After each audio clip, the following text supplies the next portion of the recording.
to Kanagamala, praying the way of the cross. He was called to his heavenly abode while descending the hill. Just 3 days before his death, he spent an entire evening with the English family of Christ College. We miss him every day. His words of wisdom still keep inspiring us. Today is the second death anniversary of Father Antony Kuttikatt CMI. Let's all rise from our seats to observe silence for a minute.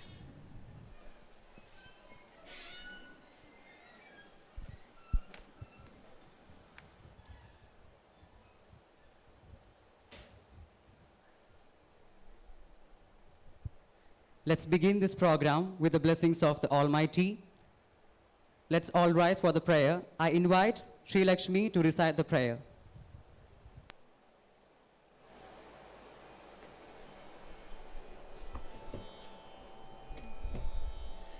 കാരുണ്യ കൈവിളക്കായുള്ള ജ്യോതിസേ നേരായ മാർഗമേ കാട്ടണമേ ഇത്തിരി മുൻപോട്ടു പോകുവാനായി എൻ്റെ ഉൾത്തിരിയൊന്നു കൊളുത്തണമേ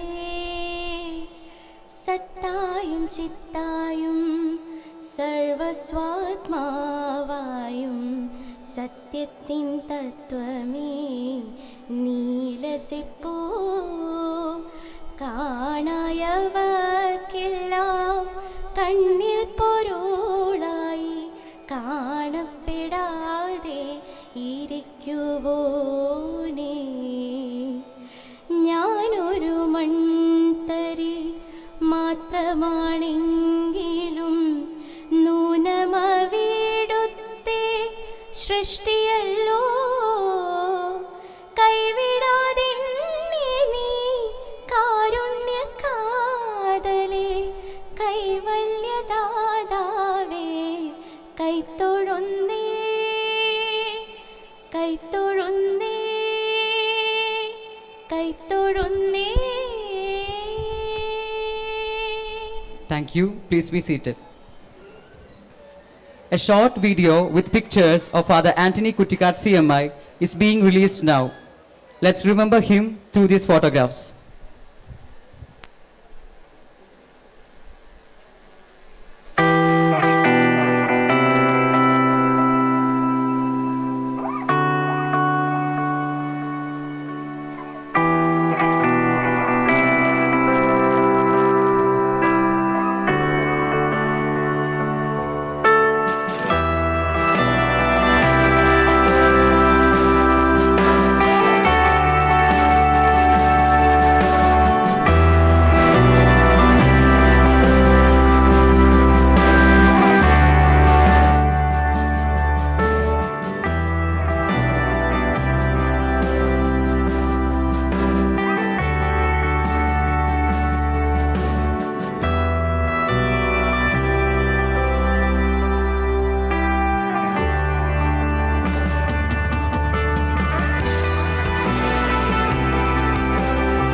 മരിക്കാനുള്ളവരാണ്. സമർത്ഥനായ സീസറും പ്രസിദ്ധനായ ഹോമറും സമത്വമറ്റ Solomon തുടങ്ങിയുള്ള വിജ്ഞരും അമർന്നുപോയി കാലചക്രവിഭ്രമത്തിലെങ്കിലേ നമുക്ക് പിന്നെ എന്തു ശങ്കമാറ്റമൊന്നുമില്ലതാൻ.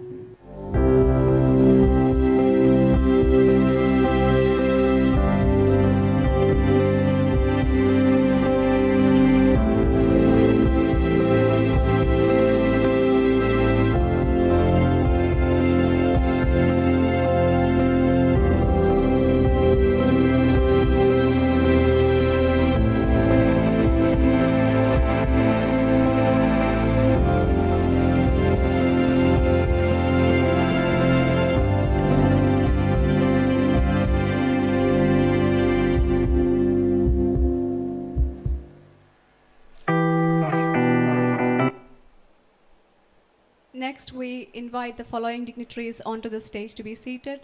Professor MILON, FRANZ, Principal of XAVIER'S College, ALUVA. Reverend Dr. Jolie Andrew CMI, Principal of Christ College Autonomous, Irinjalakuda.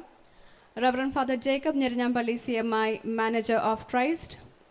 Father Jose Payapalli, President of Father Kuttikatt Memorial Charitable Trust. Ms. Mary Patros, Associate Professor and Head of the Department of English, Christ College, Irinjalakuda. And Mr. Thomas Casey, Executive Member of Father Antony Kuttikatt Charitable Trust. And we have with us today Father Joy PT CMI, Vice Principal. Professor Betsy Paul, Head of the Department of English, St. Aloysius College, Elthureth, and Dr. KJ Varghese, Coordinator of Father Antony Kuttikatt CMI Memorial Celebration. Our head of the department, Associate Professor Mary Patros, worked with Father Antony for 12 years. May I request Ms. Mary Patros for the welcome speech.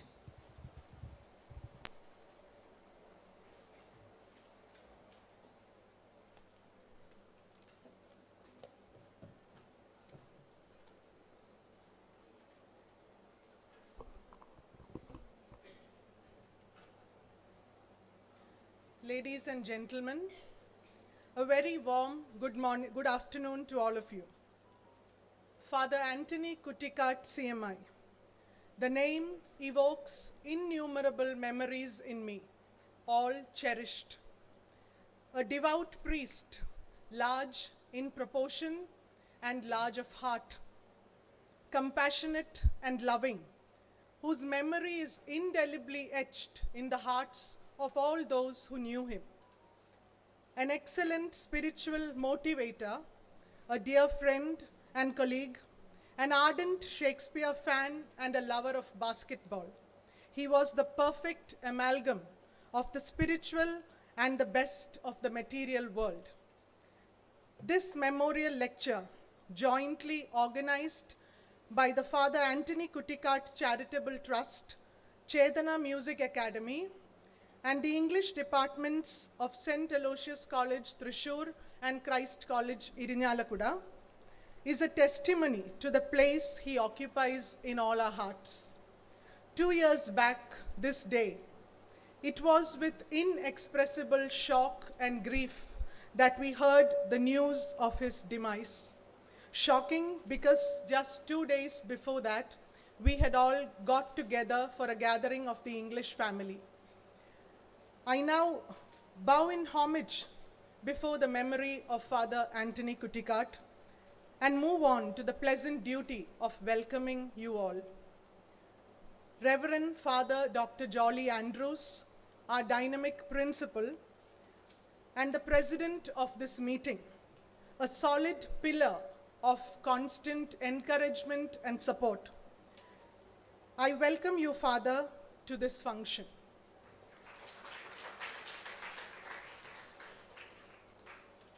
Our dear manager, Reverend Father Jacob Nyerinyambally CMI, a silent but constant inspiration, present in all the activities of the college. On behalf of everyone gathered here today, I extend a very warm welcome to Father Jacob.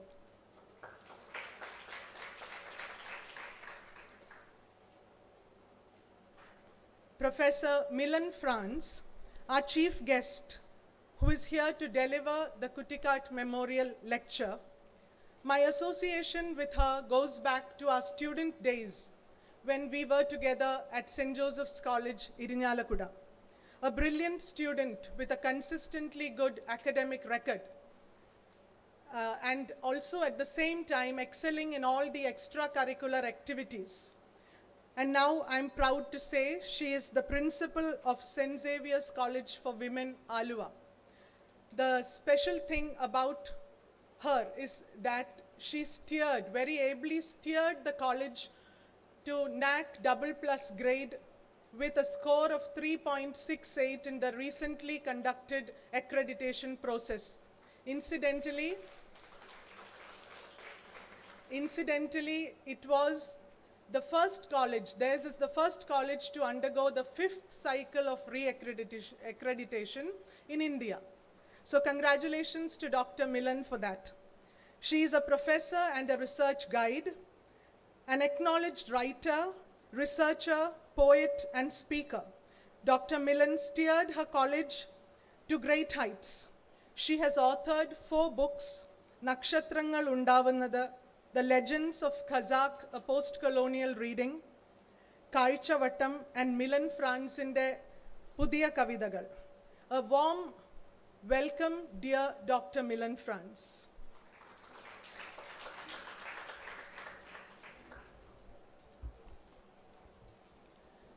It is my pleasure to welcome Reverend Father Jose Payapilli, President of Father Antony Kuttikatt Charitable Trust. He is presently the Prior of St. Teresa's Monastery, Ambarakadu.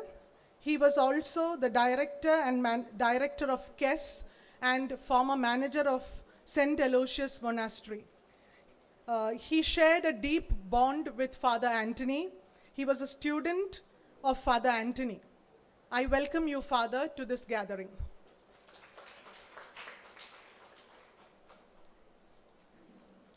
I also wholeheartedly welcome Mr. Thomas Casey, Executive Member of FACT. It is because of the initiative taken under the able leadership of Father Jose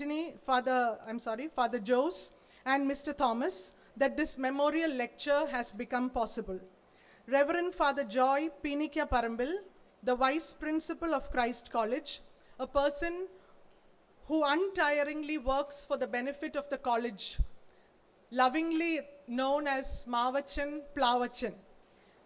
I extend a very cordial welcome to Father Joy. Professor Betsy Paul,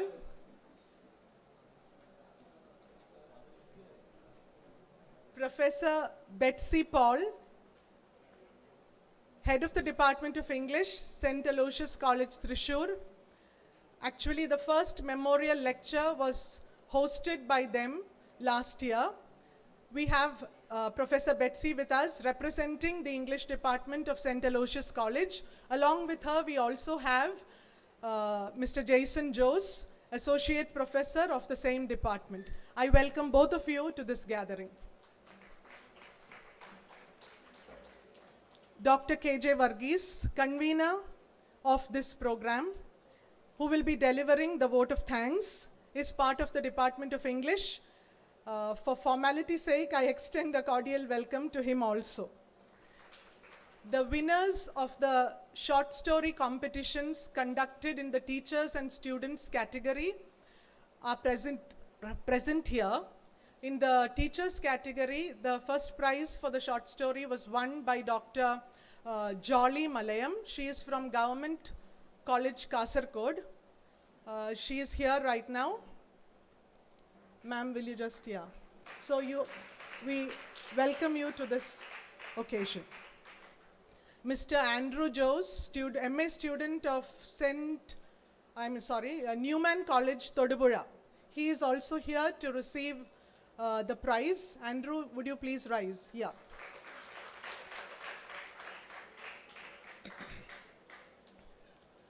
I also take this opportunity to extend a most cordial welcome to all the members of Father Antony Kuttikatt Charitable Trust, all the priests, his former students, family members of Father Antony Kuttikatt.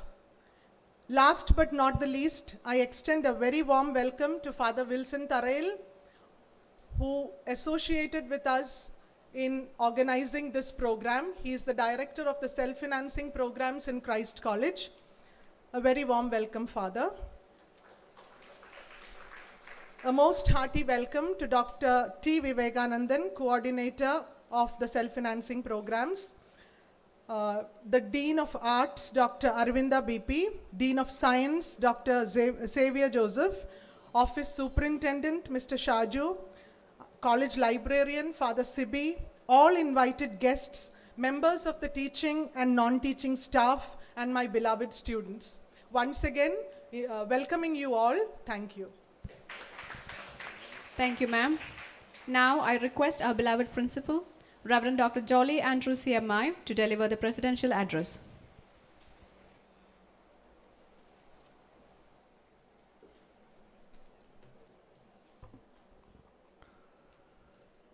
Professor MILON, FRANZ, the principal of XAVIER'S College, ALUVA, Father Jacob Irinjalakuda, the manager of our college, Father Jose Payapalli, the president of FACT, Mr. Thomas Casey, the executive member of FACT, Father Joy Pinikeparambil, the vice principal, Professor Betsy Paul, the HOD, Department of English, St. Aloysius College, Miss Mary Patros, HOD, of Christ College, Dr. KJ Waki is the coordinator of today's program, Father Wilson Thorayil, the director of self-financing program, Dean Dr. BP Aravinda, Dr. Xavier Joseph, Controller of Examination, Dr. Sudhi Sebastian, Dr. Vivekanandan, the coordinator of self-financing programs, Father Joy Alapat, the principal of Vidyaniketan School, Father Wilson Moylan, the former provincial of Preshida Province, Coimbatore, Father CB, the PRO and the librarian, Shaju, the office superintendent, respected HODs, coordinators, dear teachers, non-teaching staff, and my dear students. I'm very happy to note that FACT, Father Antony Kuttikatt, this memorial trust is commemorating the second death anniversary of our beloved Kuttikattachan, whom we fondly say. I especially appreciate the initiatives that have been taken by the students of Father Antony Kuttikatt for this wonderful initiative, where they have come forward in order to have a commemorative lecture, an informative lecture, and we have got here Professor MILON FRANZ, principal of St. Xavier's College, ALUVA, perhaps the first college, as far as I know, which has gone for the 5th cycle of NAC reaccreditation and has got the highest grade for a women-only college. So we especially appreciate your wonderful presence here, Madam. My second appreciation goes to all the members of FACT for coming forward for and organizing this wonderful program here. I also place my special appreciation to the winners of the program here, Dr. Jolly and Andrew, who has secured the prizes. I'm also happy to note that this FACT has instituted endowments to the students, those needy and meritorious students, in honor of Father Antony Kuttikatt. We have got this legacy of helping or reaching out our hands to those who are needy. And Father Antony has this vocation, I would say, this vocation to see, to have a personal touch with the students. I know it because I was also, I would say, proudly say, a student of Father Antony Kuttikatt. He studied in this college, and he was there as an English teacher, and he was so particular that I should be in the front row. He would have his eyes cast on me and would say, "Where is Jolly brother?" He would say like that. And that was really an inspiration. Laterwards I came to know that Father Antony Kuttikatt has got this personal relationship with each and every student of that class. That was his speciality. That was his uniqueness, I would say. The friendship, the bond, the chemistry, I would say, which he has established, really, I would say, is a wonderful gift for this Christ College also. And that is what has been repaid, I would say, on this commemorative day. And I especially remember his wonderful service to the congregation also. He served, apart from this Christ College, Irinjalakuda also as a professor in St. Aloysius College. He was also an aspirant's rector. He was my vocation promoter. He was the first one who invited me to the CMI congregation, came to my house, I still remember those days, and showed me what is the CMI congregation. And he used to come over many a time to our seminary, used to take special coaching classes to each one of us. Still remember those days where I was very shy I would say, and it was because I owe a lot to his training, I would say, during my priestly training. So once again, my wholehearted appreciation to FACT for coming forward and conducting this memorable event. Thank you all of you for coming over here in honor of our beloved Kuttikatt Achan. Kuttikatt Achan അങ്ങനെ ജീവിക്കുകയാണ്. കുട്ടിക്കാട് അച്ഛൻ മരിച്ചു പോയിട്ടില്ല. ജീവിതത്തെ ഉത്സവമായി, ജീവിതത്തെ ആഘോഷമായി, ജീവിതത്തെ സേവനമായി, ജീവിതത്തെ പാവപ്പെട്ടവരുടെ ഇടയിലേക്ക് ഇരു കരങ്ങളും നൽകുന്നവനായി, ജീവിതത്തെ ഒരു ധ്യാനപ്രസംഗമായി കണ്ടിരുന്ന പ്രിയപ്പെട്ട ആൻ്റണി കുറ്റിക്കാട് അച്ഛൻ സീനിയർ എന്നാണ് ഞങ്ങളുടെ CMI സഭയിൽ അറിയപ്പെടുക. ഈ പേര് തന്നെ വേറൊരു അച്ഛനും കൂടിയുണ്ട്. ഇന്നും ഞങ്ങളുടെ ഹൃദയങ്ങളിൽ ജീവിക്കുന്നു. കുറ്റിക്കാട് അച്ഛൻ്റെ പാവന സ്മരണ അത് ഞങ്ങളിലൂടെ തുടരട്ടെ. ആ സന്മാർഗം കാണിച്ചു തന്നത് പ്രത്യേകം അഭിനന്ദനങ്ങൾ ഇംഗ്ലീഷ് ഡിപ്പാർട്ട്മെൻറ്റിനെ. ഇത് മനോഹരമായിട്ട് കോർഡിനേറ്റ് ചെയ്യുന്നതിനെ മേരി ടീച്ചറുടെ നേതൃത്വത്തിൽ മനോഹരമായിട്ട് ഇത് കോർഡിനേറ്റ് ചെയ്തിരിക്കുന്നു. Have A wonderful time. Thank you so much. Thank you so much, Father. The manager of Christ College, ever supportive, Reverend Father Jacob Irinjalakuda CMI, will now share his memories of Father Antony. I request Father to say a few words.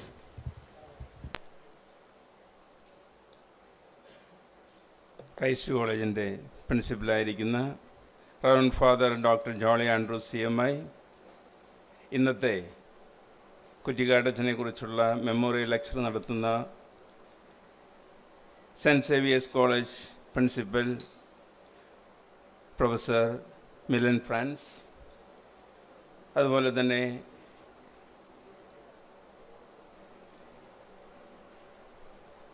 നമ്മുടെ ഫാക്റ്റിൻ്റെ പ്രസിഡൻ്റായിരിക്കുന്ന ജോസ് പയ്യപ്പള്ളിയച്ചൻ, ഫാക്റ്റിൻ്റെ executive മെമ്പറായിരിക്കുന്ന mister Thomas KC, നമുക്ക് സ്വാഗതം ആശംസിച്ച Mary teacher, കുറ്റിക്കാട് അച്ഛനോടൊപ്പം ക്ലാസ്സിലിരുന്ന് പഠിക്കുകയും കുറ്റിക്കാട് അച്ഛനോടൊപ്പം തന്നെ അദ്ദേഹത്തിൻ്റെ സൗഹൃദം പങ്കിടുകയും ചെയ്ത പ്രിയപ്പെട്ടവരെ, ബഹുമാനപ്പെട്ട വൈദികരെ, ഏറ്റവും സ്നേഹമുള്ള വിദ്യാർത്ഥിനികളെ, എനിക്ക് തോന്നുന്നു ഞാനായിരിക്കും അദ്ദേഹത്തോടൊപ്പം താമസിക്കാത്ത ഇവിടെ ഇരിക്കുന്ന വൈദികരിൽ ഒരാൾ. ഞാൻ അദ്ദേഹത്തോടൊപ്പം താമസിച്ചിട്ടില്ല. പക്ഷേ അദ്ദേഹത്തെക്കുറിച്ച് എനിക്കറിയാം. അദ്ദേഹം നല്ലൊരു ധ്യാനഗുരുവായിരുന്നു. നമുക്കറിയാം, ഒരുപാട് പേർക്ക് ജീവിതത്തിൽ വഴികാട്ടിയായിരിക്കുക എന്നുള്ളത് അദ്ദേഹത്തിന് സാധിച്ചിട്ടുള്ളൊരു കാര്യമാണ്.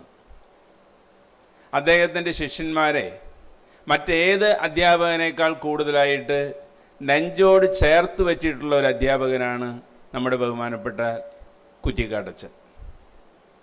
അത്രമാത്രം ഒരു സൗഹൃദം അദ്ദേഹം എല്ലാവരുമായിട്ട് പുലർത്തുവാനായിട്ട് അദ്ദേഹത്തിന് സാധിച്ചിട്ടുണ്ട്.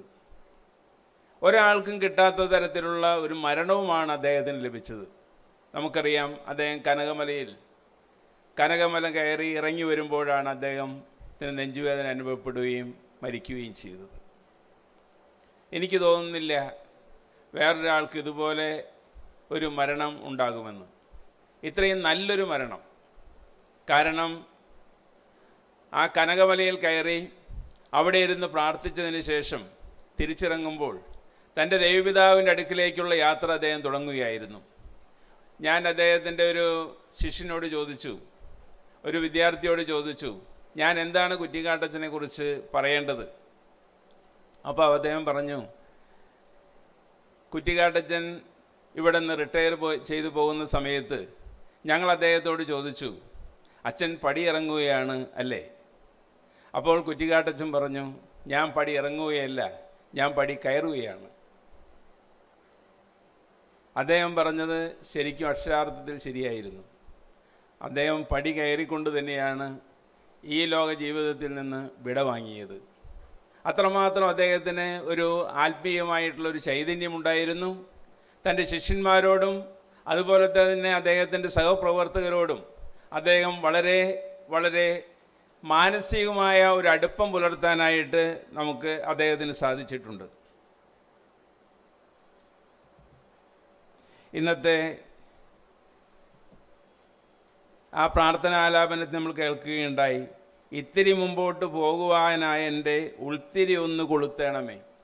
ഇത്തിരി മുമ്പോട്ട് പോവുക മാത്രമല്ല, ഒരുപാട് മുന്നോട്ട് പോകാനുള്ള ഉൾത്തിരി തൻ്റെ വിദ്യാർത്ഥികൾ കൊളുത്തി വച്ചിട്ടാണ് അദ്ദേഹം ഈ ലോകത്തോട് യാത്ര പറഞ്ഞിട്ടുള്ളത്. അതുകൊണ്ട് തന്നെ നമ്മുടെ മനസ്സുകളിൽ എന്നും എന്നും സ്ഥാനം പിടിക്കുന്ന ഒരു വ്യക്തിത്വത്തിൻ്റെ ഉടമയാണ് അദ്ദേഹം. ഞാനധികം ദീർഘിപ്പിക്കുന്നില്ല. അദ്ദേഹത്തെക്കുറിച്ച് ഒരുപാട് പ്രസംഗിക്കാനും ഒരുപാട് അദ്ദേഹത്തെക്കുറിച്ച് പറയാനും നിങ്ങൾക്ക് എന്നേക്കാൾ കൂടുതലായിട്ട് സാധിക്കുമെന്നുള്ളത് കൊണ്ട് തന്നെ ഞാൻ അദ്ദേഹത്തിൻ്റെ ആത്മശാന്തിക്കായിട്ട് പ്രാർത്ഥിക്കുന്നു.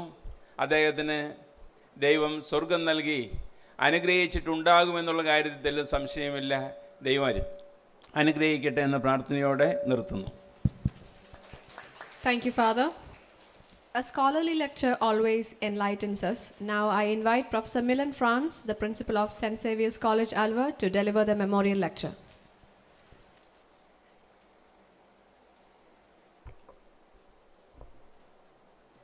Reverend Dr. Jolie Andrews, Principal, Reverend Father Jacob CMI, Manager, all other respected fathers, my dear teachers and dear friends. Actually,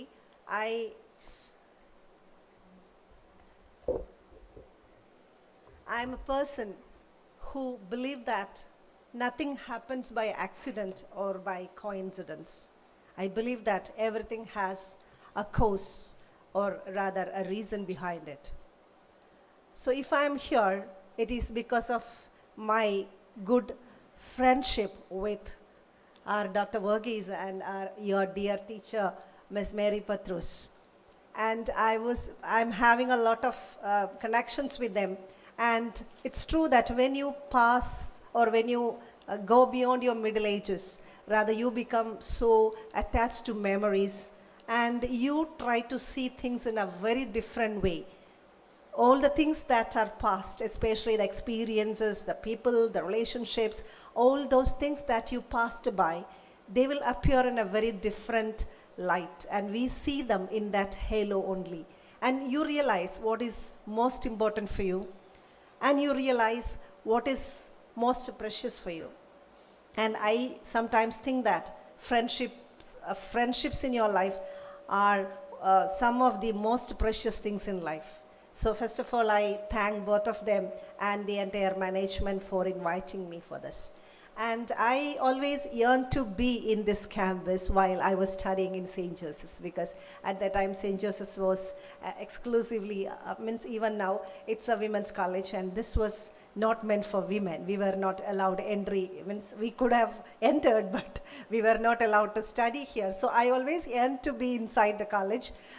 And very often I had the chance to be here because I was the college chairperson there, and year before that I was the arts club secretary. So for D-Zone and other things and some of the competitions that took place, I remember I had been here, and I had some good friends also. I just tried to recollect the names of those friends. There was one Joju Pullen and one Jason Joseph. Both of them were the chairperson and secretary, and one Bobby Joseph was there. So I think my memory is not so bad, but nobody in this audience may remember those people. And so, but now since it is co-ed, women are also welcome here. And so I was becoming very nostalgic, thinking about the grandeur of this campus. It has always attracted me, and the landscape I didn't, because since I entered directly to the principal's room, I didn't get time to see the landscape. It was beautiful in those days. Now it will be more beautiful, because that is what NAC visits are doing, making the campuses all the more beautiful and looking very glittering. Okay, so I was always thinking, what should I talk about? So once, while I was here, especially when Mrs. Mary Patro started giving the welcome, and also your principal and manager, both of them were speaking about Father Antony. And I believe that this is a very august gathering, and I am so happy to be part of this, because this is being done in the memory of a blessed teacher, a great teacher. And otherwise, you would not have done this. Otherwise, I would not have been here. So if you are conducting this in memory of somebody, of a teacher, I'm sure he is not simply a teacher, he should be a master. There is a difference between teacher and master, because a teacher is somebody who gives information, who renders knowledge, who delivers knowledge, but a teacher is someone who transcends even that. A teacher is a person who touches the hearts of so many. And while actually I don't know this Father Antony, but by chance I should say, while I was traveling to this college, I got a call from one of my friends who was teaching here in the Department of English in the 90s, probably one of the first teachers in the Department of English, Professor B. Hariharan. Now he is the head of the Department of English in Institute of English, Kerala University. He is my friend, and so he called me. That was for some other purpose, and then I told him that I am going to your college, your former college. Then he was so happy. Then I said, this is occasion. Then he began speaking about Father Antony. I just asked him, I think you know him. I have to speak about him. Actually, I didn't want to speak about him because I was asked to do something else, give the lecture. But I should say something about him. That was in my mind. Then he started telling me that he is such a good person. He is a blessed priest. And as all of them said, he was somebody who really touched the hearts of so many. And I was listening to the words that was spoken by your manager. അച്ഛൻ പടിയിറങ്ങുകയാണോ എന്ന് ചോദിച്ചപ്പോൾ ഞാൻ പടി കയറുകയാണെന്ന് പറഞ്ഞു. So I found that beautiful harmony that this priest could make between the worldly life and the spiritual life. And I remembered Robert Frost's poem, The Birches, where he speaks about the kind of connection that he makes between spirituality and the physical world. And again, that priest must have given so many revelations to the students who stood in front of him. Whoever came into his life, he must have transformed their lives. And a person who touches the hearts of others is truly a master. In Malayalam, Guru എന്ന് നമ്മൾ വിളിക്കും. ആരാണ് ഗുരു? അത് വളരെ ഗുരു എന്നുള്ള വാക്ക് അത് അത്രയ്ക്കും sacred ആണ്. So I sometimes think that ഈ ഗുരു എന്ന് പറയുന്നത് ഒരു മഴ പോലെയാണെന്ന് എനിക്ക് തോന്നും. ഈ മഴ പെയ്യുമ്പോൾ നിങ്ങൾ ശ്രദ്ധിച്ചിട്ടുണ്ടാവും, മഴ ഒന്നിനെയും മാറ്റി നിർത്തുന്നില്ല. മഴ ഇങ്ങനെ പെയ്ത് തോരാതെ പെയ്യുമ്പോൾ അത് ഈ പുൽനാമ്പുകളെ നനച്ച്, പിന്നീട് അതിനേക്കാൾ പൊക്കത്തിലുള്ള ചെറിയ കുറ്റിച്ചെടികളെ നനച്ച്, പിന്നീട് വലിയ വലിയ വൃക്ഷത്തലപ്പുകളെയൊക്കെ നനച്ച് മൊത്തത്തിൽ നമ്മളെ ഒരു കുളിരണിയിച്ച് ആർദ്രമായി പുൽകിപ്പണരുന്ന ഒന്നാണ് മഴ. അതുപോലെയാണ് ഒരു ഗുരുവിൻ്റെ ജീവിതവും. ബിക്കോസ് തന്നിലേക്ക് വരുന്ന the persons who come in front of that person, all these persons will be embraced by him just like a rain shower. So അതുപോലെ ഒരു ആരാധ്യനായ blessed person was Father Antony Kuttikatt, and I pay homage to his beautiful and blessed memories. And so again, since I am seeing not my students, all students are my students. So since I am having students as my audience, I should say something about education. So as I said, a teacher is supposed to help the students to discover themselves. So self-discovery is the most difficult thing in life. And self-discovery means to understand who you are, to understand your capabilities, your talents, your spirit, and also to come across your own negatives or your own shortcomings. And when you understand yourself, then you can become successful in life. And as Dr. Abdul Kalam said, everybody is born with a spark of fire in their minds. And it is for you to find out, to identify that spark and to ignite it into wings of fire. And with these wings of fire, we the teachers helping you to understand the spirit inside, and we will watch you soaring up to the heights and going towards the sun, and not like the wings of Icarus which melts in the heat of the sun, but with more strong wings which never melts in the heat of the sun. And again, we the teachers really mentor you or help you to be successful and happy in life. And when I say to be successful, I know it has a different meaning with the new generation students. By success, you mean be economically secure, get a job to enter into a profession, but that doesn't mean simply successful. To be successful means you should be capable of meeting the challenges of life. You should be capable of understanding the predicaments, understanding the problems that you face, and then overcoming them. And being successful also means be successful in relation with others, in relation with the society, in relation with the nature, and especially in relations with the people around you. And again, being successful also means being happy. Being happy within, only then you can make others happy. So being happy and successful in relationship with others, that is the real motive, that is the real purpose of education. So I really doubt whether I should speak all these things, because I find most of the students dowsing. So this is a kind of lecture which may appear to be some kind of sermonizing, but I'm speaking all these things out of my experience as a teacher. And you know, education is nothing other than carving out a beautiful generation or a successful generation which can understand who can understand themselves, and a successful generation which sets its own standards. And here the teachers, especially in campuses like this, we teach the students to learn and to unlearn. Both are important, to learn and unlearn, and also to think across times, cultures and discourses. And at last we help them to shape a befitting future for themselves. You have to find out a befitting future for themselves. It's not our mission to identify the kind of life that is in front of you. And so, I am thinking about, while I was trying to speak something about Father Antony, I thought education is also a beautiful merging among the past, present and future. Because you are remembering a teacher who served here in the past, but you are trying to emulate, or you're trying to inculcate the values that he left. And so education is also redefining the past, discovering the present, and designing a future, a better future for yourself and also for the society. And in education, especially in a campus like this, we learn a lot of things. We learn different subjects, disciplines, and all these different things really make you understand the littleness of man. It should make you understand the littleness of man. So what is it? When you learn about history, you think about, you learn about people, you learn about cultures, you learn about the fall and rise of empires.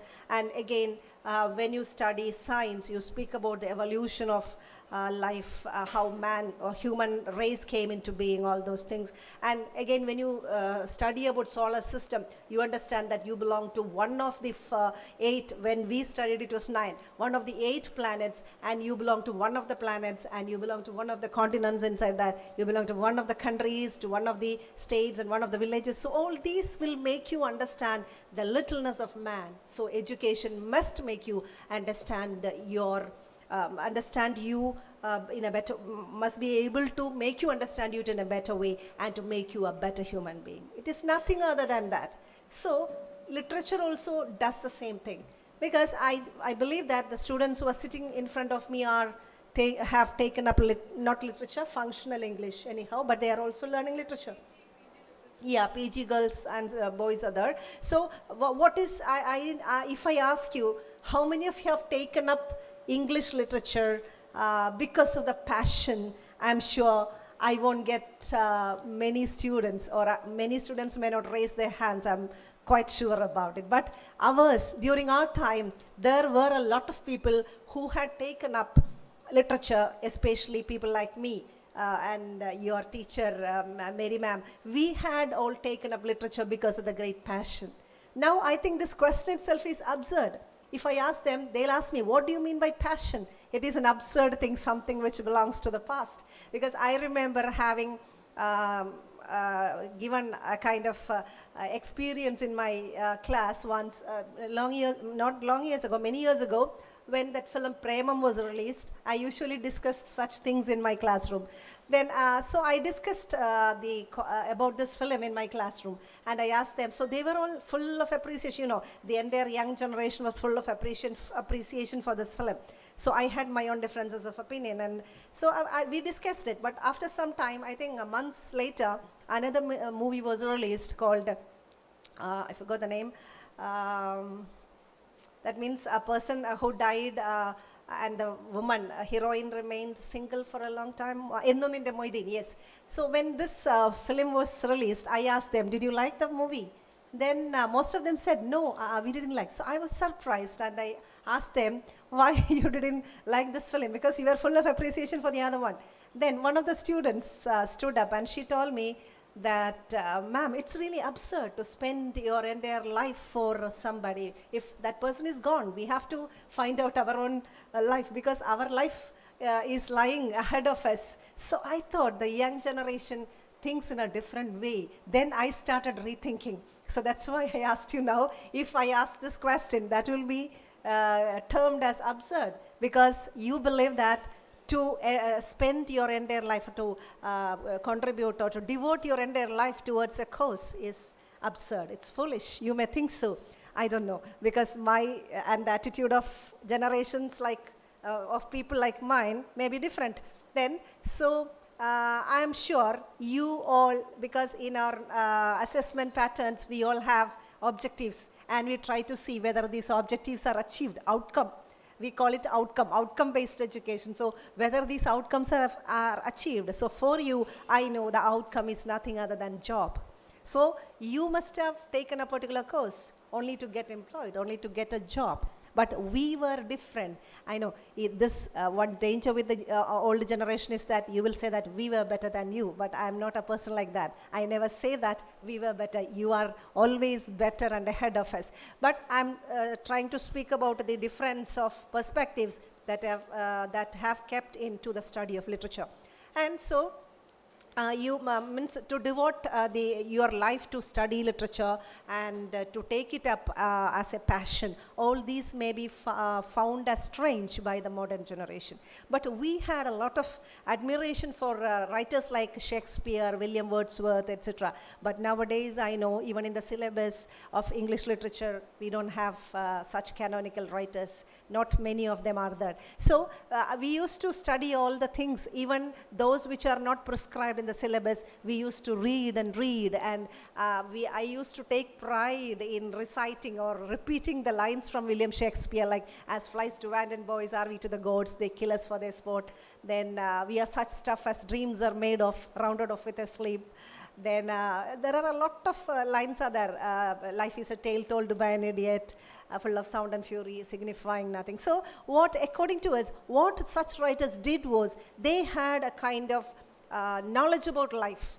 They reflected life. Literature reflected life. That is what we all thought. They had an insight into the life. Life in the sense, the relationships, experiences, then the predicament or the meaning of life, all those things they spoke and they thought very deeply about. But of late, that means when I started teaching, and nowadays I know a lot of changes have taken place in the field of literary studies and literary appreciation. And now it has become more political. Political, I don't mean in the other sense. Political in the sense, ideologically, a lot of changes have crept in. So literature has become not the grand, means earlier we used to get only grand narratives. If you take the epics or if you take the canonical works by writers, you will find that they're speaking about great people, glorious people, about kings, about soldiers, brave people like Macbeth. But now when you read literature, you find the life of people who are on the street, or just ordinary people's lives are there. No more grand narratives. And they speak about the minorities, the ethnic minorities, the gender minorities, like you speak about LGBT, you speak about the disabled, you speak about the people who are dislocated, and you speak about the people who suffer because of war. Even now, while we are speaking about it, people in Ukraine, they are suffering the trauma of war. So so that is what I have brought a poem with me, which I would like to read out, because this is what literature is doing. This is a poem written by Hanan Mikhail Ashrawi. She's a Palestinian poet, speaking about a small 4-year-old child's remembrance about the loss of her eyesight in an attack. Yeah, so I'll just read it. It's a short poem. So that will help you to understand what literature does. It speaks about the marginalized, it speaks about the suffering, it speaks about the dispossessed, and therefore it is, if you study literature, if you read literature, that will surely make you a better human being. So I'll just read it. It's a very small poem. All of you must read it or must hear it at least. Tomorrow, so this is written from the point of view of a 4-year-old child who was a victim of war. Tomorrow, the bandages will come off. I wonder, will I see half an orange, half an apple, half my mother's face with my one remaining eye? Such a simple statement by an innocent girl. So she lost one of her eyes. And so there are bandages on her eye. And she's asking, tomorrow it will be taken away. How will I see things? When I see an orange, will I see only half of the orange? But that gives a kind of prick into your heart. So tomorrow the bandages will come off. I wonder, will I see half an orange, half an apple, half my mother's face with my one remaining eye? I did not see the bullet, but felt its pain exploding in my head. So she couldn't see the bullet coming, but she could experience the exploding in my mind, in my head. Then his image, that means the image of the soldier who attacked, his image did not vanish. The soldier with a big gun, unsteady hands, and look in his eyes, I could not understand. So I couldn't understand the kind of look that the soldier was having while he shot at me. I can see him so clearly with my eyes closed. It could be that inside our heads we each have one spare set of eyes to make up for the ones we lose. How beautiful the lines are, because she says, I cannot remember him, because even though I have lost my eyesight, there is another sight in my mind's eye. So that means this vision will remain. So she takes consolation in the fact that even if I lose my eyesight, these things will remain in my mind's eye. And they will make up for the ones we lose. So next month, on my birthday, I will have a brand new glass eye. Maybe things will look round and fat in the middle. I have gazed through all my marbles. They made the world look strange. So she was offered to get an artificial eyeball because she's having her birthday next month. Again, she's confused. She's wondering, how will things appear to me through this artificial eye? And you must have seen marbles ingane twisted aayitalla irikka. Appo adu kuda nokkumbo nammal ingane aage oru talageedu maranja poleyana. So will things appear like that? That is her simple innocent doubt. Then I hear 9-month-old has also lost an eye, and I wonder if my soldier shot her too. A soldier looking for little girls who look him in the eye. I am old enough, almost 4. I have seen enough of life, but she is just a baby who didn't know any better. So she remembers another child also lost an eye like this, like me, but she is only 9 months old. But she feels pity for that girl, that baby, because I am 4 years at least, and I have seen enough of life. Within 4 years, ഞാൻ ഒരുപാട് ജീവിതം കണ്ടു കഴിഞ്ഞു. പാവം മറ്റേ കുട്ടി അതുപോലും കണ്ടിട്ടില്ലല്ലോ. So she feels so much sympathy for that baby, and she thinks the same soldier must have shot her, and I have seen enough of life, but she is just a baby who didn't know any better. So that is the beautiful war poetry coming from Palestine. So this is what I wanted to say. Literature speaks about this. It speaks about the lost, about the people who have lost everything, who have lost the dreams in life, and for whom even existence is in danger. So that is what you learn in your classes, in your literature classes and in any other classes. So you learn to be a good human being who can sympathize with others. I remember one of the J.K. Rowling's speech, which I taught in one of the general English classes years ago. And there, in that particular speech, she speaks about the fringe benefits of failure and imagination. And she speaks about imagination. And she thinks imagination is not something that you usually associate with literary writing and other things. It is a capacity to sympathize with others, to be like them, and also to sympathize with people whom you have not seen, whom you may not see. And so that she calls imagination. And she was addressing the Harvard University graduates, and she told them, see, you are all privileged because you are graduating from a prestigious university in the world. But this privilege is also giving you a burden, a responsibility to make a creative change in the life that you live in, to stand for the people whom rights are denied, and to speak for the people for whom voice is denied, to become the voice of the voiceless. And again, so this is what I meant. So changes have taken place in the field of literary studies and literary research. And again, it has widened, the horizons have widened, because no longer we study only literary things or written things. Instead, it has become multidisciplinary. We don't differentiate between folk culture, culture studies, then oral culture, graffiti, then cultural geography, then disability studies, trauma studies, memory studies. All these are coming into the field of literary studies and literary research. And again, you speak about film studies, social media. So the horizons of literary studies have widened. So that gives you enough chances, enough opportunities to go on making the study of literature more interesting.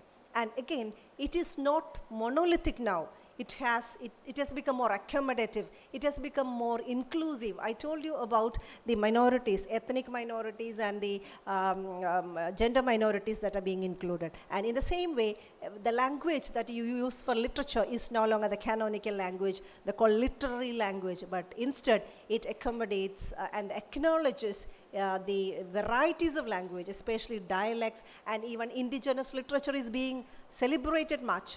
So these are the things that happen. Then Aboriginal literature. So, and it is becoming polyphonic.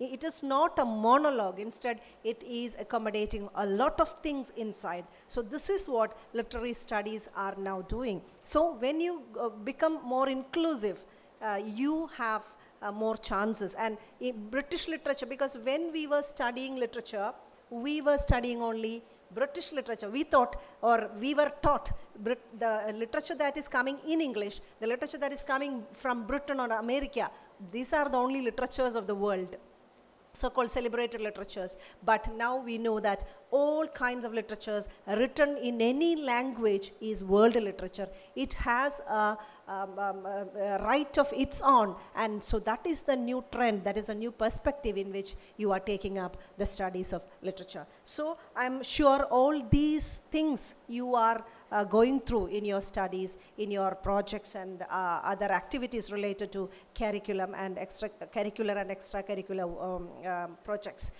But all these, as I said in the beginning, that is what your father taught us, to be good human beings, to be with others, to sympathize with you. So I spoke about, I started speaking about discovering yourself, knowing yourself. Knowing yourself is the most difficult thing and the most important thing. So when you know yourself, it's easy for you to know the other and to know the society, to know nature.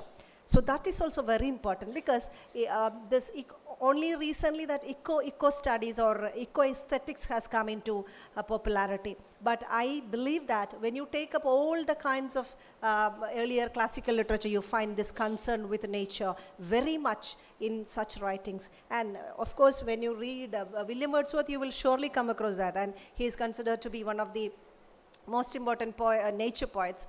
And again, you may remember, I don't know whether you remember the lines written in, a few miles about Tintern Abbey, beautiful poem, in which he speaks about the different stages of his development, the development of his attitude towards nature.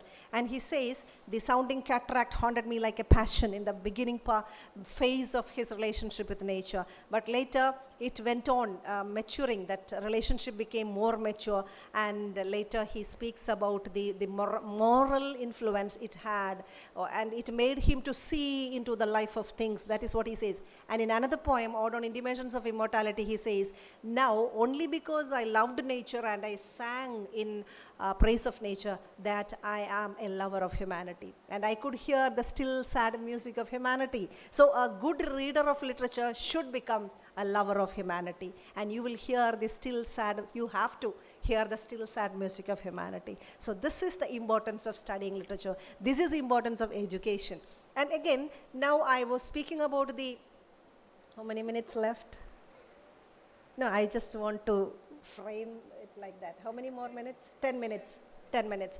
Okay, so I was speaking about the widening horizons of literature. So now you are so much blessed having the entire world in your on your fingertip, at your fingertip, because we were hunting for books, but now the entire literature, the entire information, the entire world is on your palm. And you can make the best use of it, because now you don't no longer, you don't have to go to the library to read, because everything is there on your tab. You don't have to, and for writing also, because I used to write even while I was a student, and I knew how difficult it is to get something published, because that is a kind of forbidden area, because this is meant, reserved only for the acknowledged writers. We, the people, poor people who have the talent, who would like to get our poems and short stories printed, we won't find it very easy. It's meant for the elite. But now you have got a lot of opportunities. Online platforms are there where you can read, write. So the modes of reading, modes of writing, all these have really widened. So lot of opportunities. The thing is that you should have that will. You should have that desire to read and to write. So then, as I said, traditional writing alone is not, means that alone is not the rule of the day. Because earlier, while we went for, especially in the beginning days of our student days, we went for competitions. And when I started writing, because I used to go for English poetry writing, so some of the people will say that poems which are not written in meter will not be allowed. I used to write even in Malayalam, and then they will say വൃത്തത്തിൽ എഴുതാത്ത കവിത കവിതയല്ല എന്ന് പറയായിരുന്നു. But I went on writing in my way, but nobody acknowledged at that time. But now, after becoming so mature and getting into academia, I got a kind of acknowledgement as a writer. Otherwise, it's not possible. So what I'm trying to say is that there is no need to get it published, to get it printed. Instead, you will get a lot of followers, lot of readers online. So there are platforms. So even for reading, there are a lot of platforms. So you can go on reading, and you can nourish and enrich your reading through all these. And again, I'm a person who, I don't believe that the new generation does not have a kind of social responsibility. I believe that you have got more social responsibility than us, because when actually we had undergone two calamities, traumatic experiences in the previous years. One was the flood, the other was the COVID.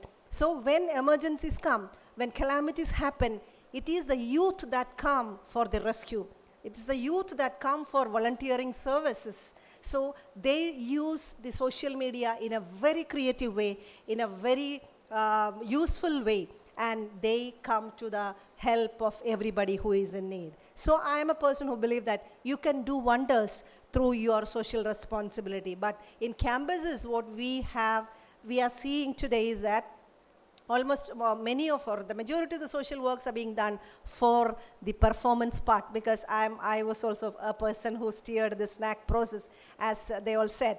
But the kind of social responsibility that we are trying to inculcate in the students are for the sake of getting ratings, getting ranks, getting points for having DVV, etc. So that is not the social responsibility I mean. The kind of responsibility that must come as a kind of natural feeling. Because I'm even as a principal, I should not say like that, but we create documents for every kind of action. Again, I'm remembering William Wordsworth, the little unremembered acts of kindness and love. That is what you require. But instead, because we need points to get under criteria, social extension, research, innovation, you should get points. Not for such points that you have to get involved in social activities, social responsibilities, but it should come from within. And then you can change the world. Because എന്താണ് ഹൃദയത്തിൽ ആത്മാവിൽ തീയുള്ള ചിന്തയിൽ അഗ്നി പടരുന്ന ഒരു തലമുറയാണ്. So the kind of spirit that is there in you, the kind of caliber that you have, that is non-peril. You can work wonders. And so the study of literature and also the hearing to the words of people like Father Antony, all these must make you better human beings. If education doesn't make you better human beings, it is futile. And again, we have to think about future too, because the coming days are going to be very crucial, because we don't know what all tremendous changes will happen in the world of, in the field of higher education. In India, a lot of changes are taking place. So we have to think in terms of those things too. Mere domain knowledge is not enough. Instead, you have to amalgamate this domain knowledge with skill development, entrepreneurship, employability, etc. And you have to merge this domain knowledge with cross-cutting issues. All those things are very important. So we have to create a futuristic knowledge society, a dynamic social knowledge society where real creation and application of knowledge is important. So creation and application of knowledge must happen in campuses like this, and it should happen through translation research and inclusive innovation. So inclusiveness must become a part of your life, because inclusiveness means embracing everything. As I said in the beginning, just like the rain shower, you have to include everybody and include everyone. So these are some of the messages, or this is a message that I have to give to you, because I know the person in whose memory I am speaking, that person is greater than me. He must have said greater things. He must have said more ideal things. So such people will always remain. They will live forever, because they transcend time and space, because their fragrance is eternal. Fragrance of memory is always eternal. Thank you very much. Thank you so much, Professor, for your insightful lecture. Now we move on to the much awaited moment, the prize distribution of the state-level short story competition that was held as part of this Memorial Day celebration. The theme of the competition was the healing touch. We had 15 entries from the teachers and 62 entries from students. We are happy to announce once again that the winner of the competition for teachers is Dr. Jolly Malayam, Assistant Professor from the Department of English, Government College, Kasaragod. The winner in the students category is Mr. Andrew Jose, MA English student from Newman College, Thodupuzha. The winners will receive a certificate and a cash prize of 10,000 each, sponsored by Father Antony Kuttikatt Charitable Trust. Now I invite Dr. Jolly Malayam from the English Department, Government College, Kasaragod, to receive the cash prize from Professor MILON, FRANZ, the principal of St. XAVIER'S College, ALUVA. I also request Mr. Thomas MI, Secretary of FACT, to join the prize distribution ceremony.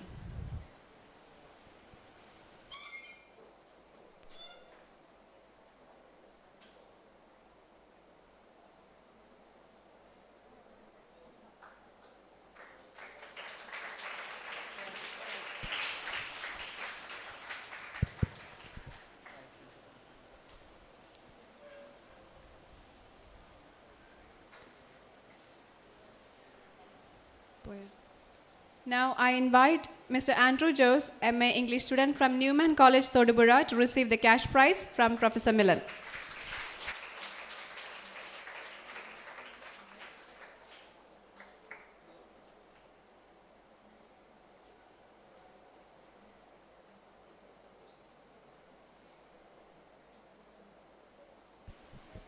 Thank you, everyone. Congratulations to the winners. Father Antony Kuttikatt Charitable Trust, aka FACT, has established a scholarship of 5,000 rupees each for 2 students on merit cum means basis. Also, 2 more deserving students will receive 5,000 rupees each as scholarship. Father Jose Payapalli, the president of FACT, and Mr. Johnny Tio, the treasurer of FACT, will now hand over the checks to our vice principal, Father Joy PT CMI.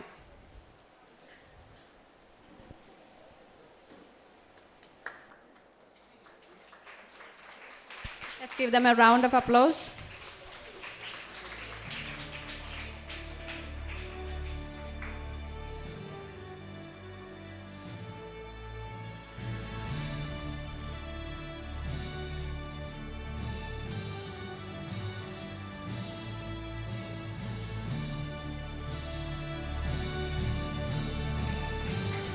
Thank you, everyone. Father Antony Kuttikatt CMI lives in our memories. I invite Reverend Father Jose Payapilli CMI, President of Father Antony Kuttikatt CMI Charitable Trust, to share the life experiences and memories with Father Antony. ബഹുമാനപ്പെട്ട ആൻ്റണി കുറ്റിക്കാട്ടച്ചന് വേണ്ടി memorial lecture നൽകാനായിട്ട് എത്തിയ Saint Xavier's College principal professor Milan Frans, സമയക്കുറവ് മൂലം എല്ലാവരെയും പേരെടുത്ത് പറയുന്നില്ല, എത്രയും വേദിയിലിരിക്കുന്ന സദസ്സിലിരിക്കുന്ന വിശിഷ്ട വ്യക്തികളെ, ബഹുമാനപ്പെട്ട ആൻ്റണി കുറ്റിക്കാട്ടച്ചൻ ഇന്ന് നമ്മിൽ നിന്നും വേർപിരിഞ്ഞു പോയിട്ട് 2 വർഷം തികയുകയാണ്.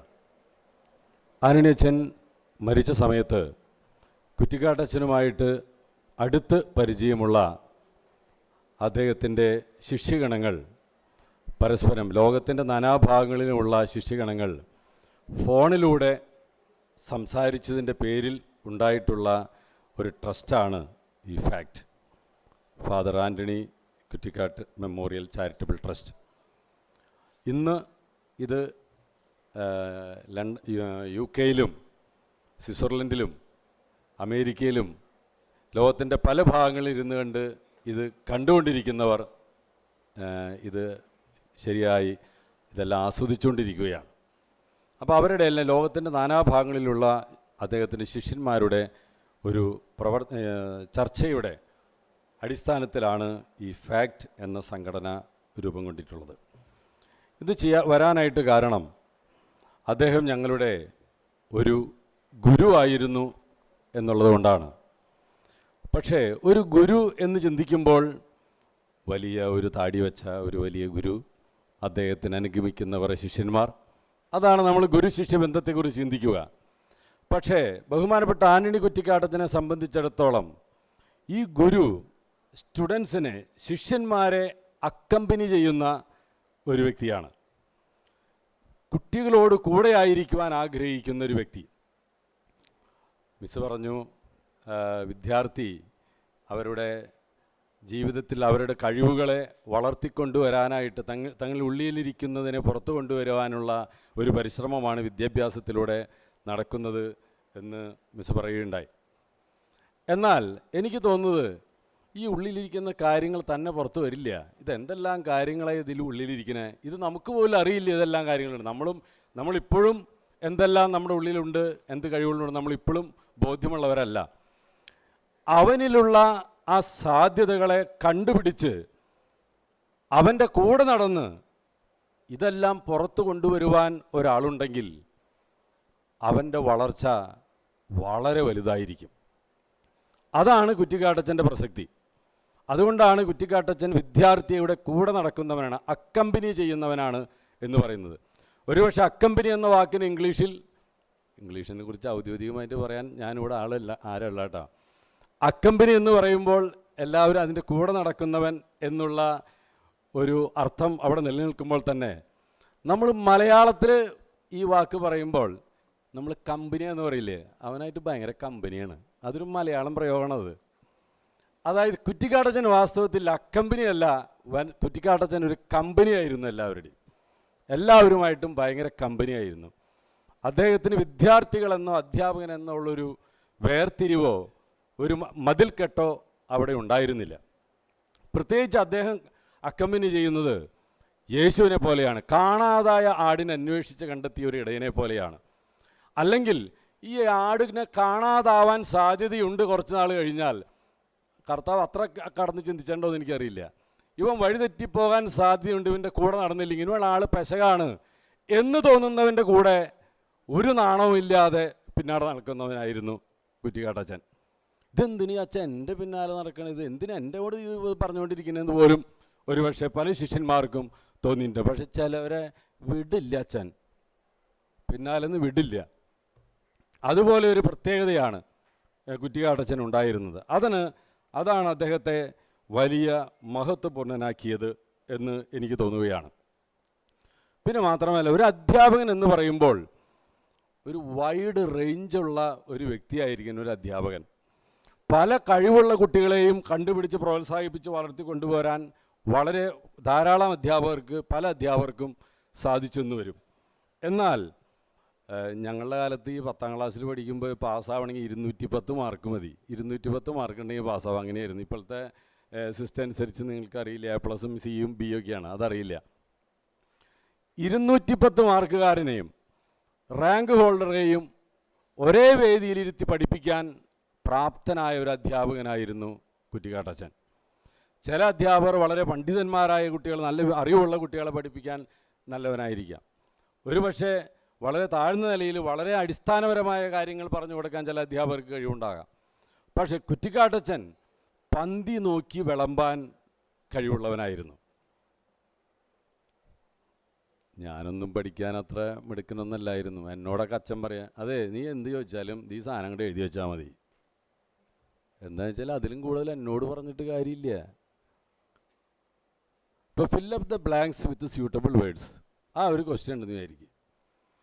ആ പലർക്കും ടെൻസ് പഠിപ്പിച്ചു കൊടുത്തിട്ട് മനസ്സിലാവാത്തൊരു കുട്ടിയുടെ അച്ഛൻ പറയാ, അച്ഛൻ കുറേ നാളത്തെ ആൻസർ ബുക്ക് ഈ ക്വസ്റ്റ്യൻ പേപ്പർ കണ്ടിട്ടേ അതിൽ മിക്കതും പാസ്റ്റ് ടെൻസാണ് വരുന്നത് പൊതുവെ പല കൊല്ലത്തിൽ നോക്കിയപ്പോൾ. അപ്പോൾ അച്ഛൻ പറഞ്ഞു, അതിലൊക്കെ ED ചേർത്തിട്ട് വെച്ചു കൊടുത്താൽ മതി, 5 എണ്ണത്തിൽ 3 എണ്ണം ശരിയാവും. അല്ലാണ്ട് അവനോട് ടെൻസ് നോക്കി വയ്ക്കാൻ പറഞ്ഞാൽ നടക്കണ കാര്യമല്ല അത്. അപ്പോൾ അതുകൊണ്ട് ED ചേർക്കാൻ പറയും. ഇതുപോലെ വളരെ വളരെ വളരെ താഴ്ന്ന തറ ലെവലിലുള്ള കുട്ടികളെ പഠിപ്പിക്കാനും അതുപോലെ തന്നെ റാങ്ക് വാങ്ങിക്കുന്നു. ഞങ്ങളുടെ ബാച്ചിൽ തന്നെ ഞങ്ങളുടെ സെമിനാരിൽ ഉണ്ടായിരുന്ന 2-3 പേർക്ക് അച്ഛൻ്റെ കോച്ചിങ് കിട്ടി റാങ്ക് വാങ്ങിച്ചവരുണ്ട്. 245 മാർക്ക് SSLCക്ക് വാങ്ങിച്ച, അതൊരു 42% മറ്റും ഉണ്ടാവും. അദ്ദേഹത്തിന് BComന് അച്ഛൻ്റെ നിരന്തരമായ പ്രോത്സാഹനത്തിൻ്റെ പേരിൽ റാങ്ക് വാങ്ങിച്ചിട്ടുണ്ട്. അദ്ദേഹം കാലിക്കറ്റ് യൂണിവേഴ്സിറ്റിയിൽ 3rd റാങ്ക് ഹോൾഡറായിട്ടുണ്ട്. അപ്പോൾ ഇത് ഒരു വ്യക്തി, അച്ഛൻ കോമേഴ്സ് പഠിച്ചിട്ടുള്ള ആളല്ല, എങ്കിലും അവനിലുള്ള ആ കഴിവുകൾ എങ്ങനെ വളർത്താമെന്ന് അവൻ്റെ കൂടെ നടന്ന് അവനോട് ഒത്തു നടന്ന് അവനെ വളർത്താൻ വലിയൊരു റേഞ്ച് അദ്ദേഹത്തിനുണ്ടായിരുന്നു. ഒരു കുട്ടിയെ അഗാധമായ ആഴത്തിൽ മനസ്സിലാക്കാനുള്ള ഒരു വലിയ കഴിവാണ് ഒരു അധ്യാപകന് വേണ്ടത്. അതിന് അദ്ദേഹം വലിയ മാതൃകയായിരുന്നു. അദ്ദേഹത്തിൻ്റെ ജീവിതത്തിൽ തന്നെ എപ്പോഴും പഠിച്ച വിഷയങ്ങളിലൊക്കെ റാങ്കാണ് അദ്ദേഹത്തിന്. പഠിച്ച യൂണിവേഴ്സിറ്റി ലെവലിലൊക്കെ പഠിച്ചിട്ടുള്ള ഒരു PG വരെ PGയിലും MPhilലും ഒക്കെ ഫസ്റ്റ് റാങ്കാണ് ആൾക്ക്. ഇങ്ങനെയൊക്കെ ആയാലും നമ്മളിപ്പോൾ വിചാരിക്കും അദ്ദേഹം ഒരു പുസ്തക പുഴുവാണ്, ഒരു പഠിപ്പുകാരനാണ്, ഒരു പഠിപ്പിസ്റ്റ് ആണെന്ന്. അല്ല, അദ്ദേഹം കളിക്കാനും ഓടി നടക്കാനും യാത്ര ചെയ്യാനും സ്വിമ്മിങ്ങിലും മല കയറാനും എല്ലാത്തിനും വളരെ താല്പര്യം. അത് ആ മരണത്തിൻ്റെ കാര്യം ആലോചിക്കുമ്പോൾ പറയും മല കയറാൻ താല്പര്യം. ഈ ആരോഗ്യമില്ലാത്ത കാലത്ത് മല കയറാൻ പോയി എന്ന് പറഞ്ഞാൽ നമുക്കറിയാലോ. അതുപോലുള്ള ജീവിതത്തിൻ്റെ എല്ലാ മേഖലകളിലും അദ്ദേഹം എൻജോയ് ചെയ്യുന്നവനായിരുന്നു. ഞാൻ പറയാറ് സാധാരണ കുറ്റിക്കാട്ടച്ചൻ ലൈഫ് സെലിബ്രേറ്റ് ചെയ്ത ആളായിരുന്നു. വലിയൊരു സെലിബ്രേഷനായിരുന്നു ആളുടെ life. And he also celebrated his death. അദ്ദേഹം മരണവും സെലിബ്രേറ്റ് ചെയ്തെന്നുള്ളതാണ്. മരണത്തിൽ പോലും മരണത്തെ ആഘോഷമാക്കി മാറ്റാൻ പ്രാപ്തനായ ഒരു ആഘോഷത്തിൻ്റെ മനുഷ്യനായിരുന്നു, ഒരു സന്തോഷത്തിൻ്റെ മനുഷ്യനായിരുന്നു, ഒരു ഊർജമുള്ളവനായ എനർജിയുള്ള ഒരു വൈദികനായിരുന്നു. ഇങ്ങനെ നമുക്ക് നഷ്ടമായത് വളരെ വളരെ റയറായിട്ടുള്ള ഒരു പേഴ്സണാലിറ്റിയാണ് എന്ന് നമുക്ക് മനസ്സിലാക്കാൻ സാധിക്കും, അദ്ദേഹത്തെ അടുത്തറിയാവുന്നവർക്ക്. അതുകൊണ്ടാണ് ഇന്ന് ലോകത്തിൻ്റെ പല ഭാഗങ്ങളിൽ നിന്നുള്ളവർക്ക് ഇവിടെ വരണമെന്ന് ആഗ്രഹമുണ്ട്, പക്ഷേ സാഹചര്യം അനുവദിക്കുന്നില്ല. എങ്കിൽ പോലും ഞങ്ങളുടെ അദ്ദേഹത്തിൻ്റെ ശിഷ്യന്മാരിൽ 10-15 പേരെങ്കിലും ഇവിടെ എത്തിയിട്ടുള്ളത് അദ്ദേഹത്തിൻ്റെ ആ വളരെ വാസ്തവത്തിൽ ഒരു അമാനുഷികമായ അദ്ദേഹത്തിൻ്റെ പ്രതിഭയും അദ്ദേഹത്തിൻ്റെ പ്രവർത്തന ശൈലിയുമാണ് എന്നുള്ളതിനൊരു സംശയവുമില്ല. നമുക്കതിൽ നിന്നും പഠിക്കാനുള്ള പാഠങ്ങൾ ഇനിയും നമുക്ക് സ്വീകരിക്കാൻ ഉൾക്കൊള്ളുവാനും സാധിക്കട്ടെ. അദ്ദേഹത്തിൻ്റെ ആ പ്രവർത്തന മേഖലകളിലൂടെ ആ മികവ് ഇന്നും ഈ ലോകത്തിൽ നിലനിൽക്കട്ടെ. അദ്ദേഹം ഇനിയും നമുക്കൊരു മാർഗദർശിയായിരിക്കട്ടെ എന്ന് പ്രാർത്ഥിക്കുകയും അദ്ദേഹത്തിൻ്റെ ആത്മാവിന് നിത്യശാന്തി നേരുകയും ചെയ്തുകൊണ്ട് ഞാൻ നിർത്തുന്നു. നന്ദി.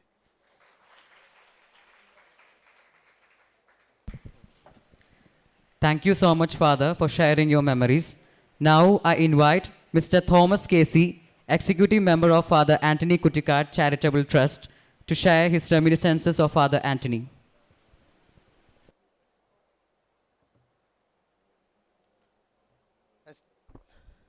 Esteemed dignitaries, respected teachers, dear students.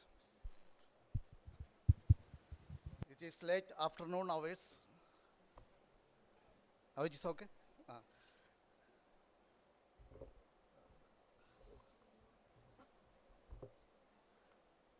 It is late afternoon hours. Still, I can see a lot of enthusiasm, optimism in your faces of students. And I also see another positive thing. Some of your faces, I feel it is very familiar to me. And there are one or two faces, some faces are there.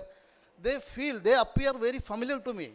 And I am tempted to assume that these faces, these students could be sons and daughters of my classmates when I was a student of this college in the 80s. And I also feel that some of you may be grandsons and granddaughters of then faculty members. So you carry a connectivity with this institution or with this establishment directly or indirectly, knowingly or unknowingly. That is the beauty of these things. And now I see a lot of girl students. In our time, it was boys only. Now it has been co-educational. And again, this institution has been granted autonomy. So a lot of changes have taken place. Change is a universal phenomenon. Once Albert Einstein was asked, which is the only phenomenon which never changes? And his answer was that change is the only phenomenon that never changes. So change is a universal law. We cannot alter it. So who could be the agents of changes? It could be technology, it can be time, it can be circumstances and situations, it can be individuals, it can be institutions. So among individuals, I have to say that apart from the parents, the major section, the prominent section of society which inspire change is the teaching community. We students, when I was a student, and many of you are students now, we may be cherishing the sweet memories of our good teachers. The teachers who stood with us in critical moments, the teachers encouraged us. So all these teachers, some of these teachers might have inspired with these teachers. I think so. So on behalf of all this student community, I would like to thank you teachers who are accommodated at the front rows. Thank you teachers. Today too, we are celebrating the grand memories of a teacher, a great teacher. And the great teacher is, all of you know, it is none other than late Reverend Father Antony Kuttikatt. He has chosen priesthood in the year 1976. And I have to say that he was applying some biblical sentences in his personal life. This college is named after Jesus Christ. And Christ has mentioned one beautiful sentence: love your brother, love your neighbor as you love yourself. So you have to love to make this planet a better place. But there is one rider also there. There is one modus operandi too for that. And that modus operandi is to love others, your neighbors, as you love yourself. That is the condition. I was not fortunate to be a student of Father Antony Kuttikatt at this institute, but I had been blessed to be a student of him at Pice 10X Aspirants House. There, he was implementing this philosophy. Love your neighbor, love your brother, love the world as you love yourself. The first thing he has done was that he introduced a lot of disciplines. At Vardrapalli, we have been taught English, Hindi, Malayalam, Latin. I would also like to add phonetics, the language of pronunciation. Then among other subjects there was philosophy, theology, then there was sports, football, badminton. Then again, we were introduced to yoga in 1976. Nobody thought of, I am talking about layman, not specialized lucky people. Among the laymen, nobody was interested to yoga. Classical music, classical dance, drama, musical instruments. We were also introduced to agriculture, animal husbandry. Cattle were there, rabbits were there, lovebirds were there. So he tried to introduce us to all disciplines of life. It may appear as if it were a holistic education, but that was not the purpose. The purpose was to enable his students to choose one that go in conformity with his mental disposition. That was his purpose. That was the model of education that he encouraged. And that was an application of the theory that love your neighbor as you love yourself. Professor FRANZ, she also made a remark about one who loves himself, one who has self-respect, he would be able to love others. How this theory has been implemented? See, you youngsters, all of you have gone through various love experiences. You might be, yes, very good. You might be in love with the Almighty God. You might be in love with the parents. You might be in love with the siblings. Your peer love will be there. And so many kinds of love. Sometimes there may be some intimate love ships also. But how the love affair takes place? You have to see some good qualities in the other person. You get attracted with some good qualities of the other person. That is the basis of getting in love. So, when you want to love yourself, you have to see some good qualities in you. Then only you will be able to love yourself. If you want to love the world, you have to love others. And if you have to love others, you have to love yourself. You have to foster your inner qualities. So Father Antony Kuttikatt was doing this there in Varnilapalli. He introduced us to various subjects, and at the same time he wanted to made us to choose one that goes in each student's mental disposition. It was a kind of self-exploration. That was the beauty of his education. So, we, the students of Father Antony Kuttikatt, we formed a trust, and our trust wanted to, we have our limitations, financially, time-wise, we have our constraints. Within that constraints, within that limitations, we tried to introduce some awards so that his ideas, his inspirational technology can be spread to the general public. And I would like to congratulate Assistant Professor Jolie and the young man from Newman College, Thodupuzha, Andrews. See, she is both are from two ends of Kerala. So, region-wise and gender-wise, this message is being spread to all part of Kerala. I congratulate you. I also congratulate those students who have expressed their magnanimity to accept our financial assistance and to get excelled in their lives. And these all aspects, I think, goes in tune with the motto of this college, that is light of life. So, fact would like to wish you, keep your lights enlightened always, and let your light shine, shine, shine, ever and shine. Thank you. Thank you so much, sir. I invite Reverend Father Joy Pinikipparambil CMI, the Vice Principal of Christ College, to throw light on the greatness of Father Antony.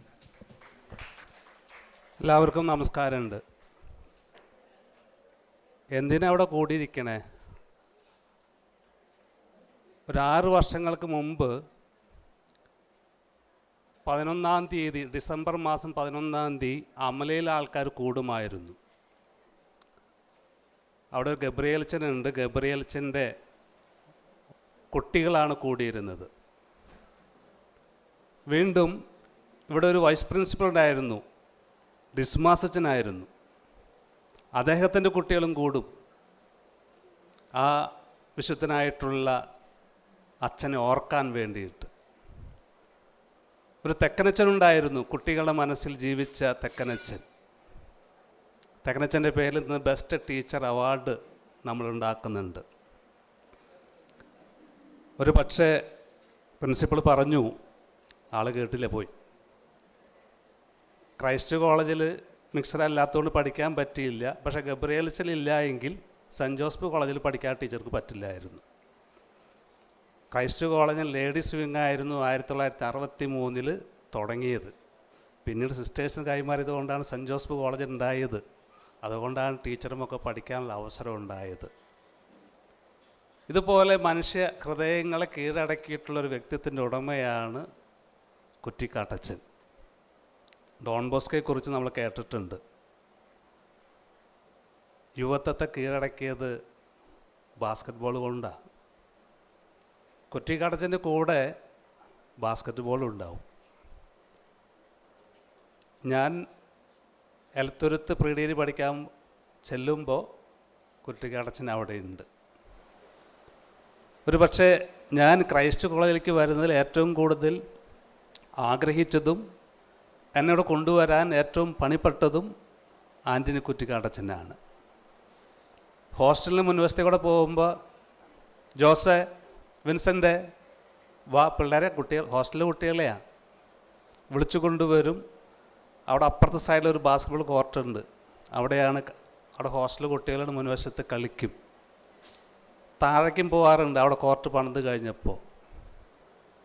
പക്ഷേ ഈ ഒരു area നിന്ന് കഴിഞ്ഞാൽ ആൾ ഇട്ട് കഴിഞ്ഞാൽ 3 point ഇടുള്ളൂ. ഒരു പ്രത്യേക ആക്ഷനിൽ കൂടെയാണ് ഇടുന്നത്. 3 പോയിൻ്റ് വീഴും. ആളാരും ഇരിക്കാൻ പാടില്ല. പക്ഷേ അതിൽ കൂടെ എല്ലാ കുട്ടികളെയും കളിപ്പിക്കാനും അവരെ മനസ്സിലാക്കാനും അവരുടെ ജീവിതങ്ങളിലേക്ക് ഇറങ്ങിച്ചെല്ലാനും കുറ്റിക്കാട്ടച്ചൻ സാധിച്ചിട്ടുണ്ട്. അതുപോലെ സ്നേഹത്തിൻ്റെ ഒരു മനുഷ്യനായിരുന്നു ആൻ്റണി കുറ്റിക്കാട്ടച്ചൻ. അതുകൊണ്ടാണ് ഇത്രയും പേരുകൂടി ഇരിക്കണേ. ഇവരെയൊക്കെ ഓരോരുത്തരും പേരെടുത്ത് ആടിൻ്റെ മണമുള്ള ആളെന്ന് പറയുന്നത് പോലെ ഓരോ ആടിനെയും വ്യക്തമായി അറിയുന്ന ഒരിടയനായിരുന്നു ആൻ്റണി അച്ഛൻ. അതുകൊണ്ടാണ് ഇങ്ങനെയൊരു ട്രസ്റ്റ് ഉണ്ടാക്കി. ട്രസ്റ്റിന് പ്രത്യേക അഭിനന്ദനങ്ങൾ നേരാണ്. ഇങ്ങനെയൊരു മനുഷ്യനെ ഓർമ്മിക്കാൻ, മറന്നു പോവാതിരിക്കാൻ നിങ്ങൾ ലോകത്തിൻ്റെ പല ഭാഗങ്ങളിലും കൂടി എല്ലാവരും കൂടി ഒരുമിച്ച് ചേർന്ന് ഫാറ്റ് എന്ന പേരിൽ ഈ സംവിധാനം ഉണ്ടാക്കിയതിന് പ്രത്യേകം അഭിനന്ദനങ്ങൾ നിങ്ങൾക്ക് നേരാണ്. കുറ്റിക്കാട്ടച്ചന് ക്രൈസ്റ്റ് കോളേജും അലോഷ്യസ് കോളേജും മറക്കാൻ പറ്റുന്ന കാര്യമില്ല. 2 സ്ഥലത്തെ CSA വർക്കുകൾ കുറ്റിക്കാട്ടച്ചൻ്റെ പ്രധാനപ്പെട്ട മേഖലപ്പെട്ട കാര്യമാണ്. ചേതന സ്റ്റുഡിയോ കുറ്റിക്കാട്ടച്ചനുമായി ബന്ധപ്പെട്ട അച്ഛന്മാരൊക്കെ അതിലുള്ളത് കൊണ്ട് അവരും ഉള്ളിലുണ്ട്. അപ്പോൾ ഈ 3 പേരുടെയും പിന്നെ ഫാറ്റിൻ്റെയും കൂടിയിട്ടുള്ള കൊളാബറേഷൻ കൂടെയാണ് ഇത് സുന്ദരമായി ഇത്രയും മനോഹരമായി നടത്തപ്പെട്ടിട്ടുള്ളത്. വരും വർഷങ്ങളിൽ ഇതിനേക്കാൾ സുന്ദരമായിട്ടുള്ള ക്ലാസ്സുകളും ഇത് നടക്കുമെന്ന് തന്നെ നമുക്ക് പ്രതീക്ഷിക്കാൻ പറ്റുന്നതാണ്. ക്രൈസ്റ്റ് കോളേജിനെയും ക്രൈസ്റ്റ് കോളേജിൽ ഇംഗ്ലീഷ് ഡിപ്പാർട്ട്മെൻറ്റിനെയും അലോഷ്യസ് കോളേജിൽ ഇംഗ്ലീഷ് ഡിപ്പാർട്ട്മെൻറ്റിനെയും അധ്യാപകരെയും ചേതന സ്റ്റുഡിയോയെയും പ്രത്യേകം അഭിനന്ദിക്കാൻ അവസരം ഉപയോഗിക്കുകയാണ്. അതിൻ്റെ ചുക്കാൻ പിടിക്കാൻ വേണ്ടി ഏറ്റവും ഇഷ്ടപ്പെട്ട ഒരു മകനാണ് കുറ്റിക്കാട്ടച്ചൻ്റെ. ഇവരൊക്കെ ഇഷ്ടപ്പെട്ടവർ തന്നെയാണ് കേട്ടോ. തോമസൊക്കെ അവിടെ ഇരിക്കുന്നുണ്ട്. മ്യൂസിക് പഠിക്കായാലും പിന്നാലെ നടന്ന് പാട്ട് പഠിപ്പിക്കലൊക്കെ ആയാലും അത്രയും കുട്ടികളെ ഇഷ്ടപ്പെടുന്ന, പ്രോത്സാഹിപ്പിക്കുന്ന, അതിൻ്റെ എൻഡുകളിലേക്ക് പോകാൻ, വളർത്താൻ ഏറ്റവും പരിശ്രമിച്ചിട്ടുള്ള വ്യക്തിത്വത്തിൻ്റെ ഉടമയാണ്. അപ്പോൾ എല്ലാവർക്കും പ്രത്യേകം അഭിനന്ദനം നേർന്നുകൊണ്ട് ഇതിനേക്കാൾ ഭംഗിയായി എല്ലാ വർഷങ്ങളിലും ഈ എളിമയുടെ, വിനയത്തിൻ്റെ, സ്നേഹത്തിൻ്റെ, അറിവിൻ്റെ ഒക്കെ മാതൃകയായിട്ടുള്ള കുറ്റിക്കാട്ടച്ചൻ നമ്മുടെയൊക്കെ മനസ്സുകളിൽ ജീവിക്കുന്ന ഒരു ദീപമായി പ്രകാശമായി തിളങ്ങട്ടെ എന്നുള്ള ആശംസകളോടെ നിർത്തുന്നു. Thank you very much. Thank you so much, Father. Now I invite Professor Betsy Paul, the head of the English Department of St. Aloysius College, Elturut, to share her reminiscences of Father Antony.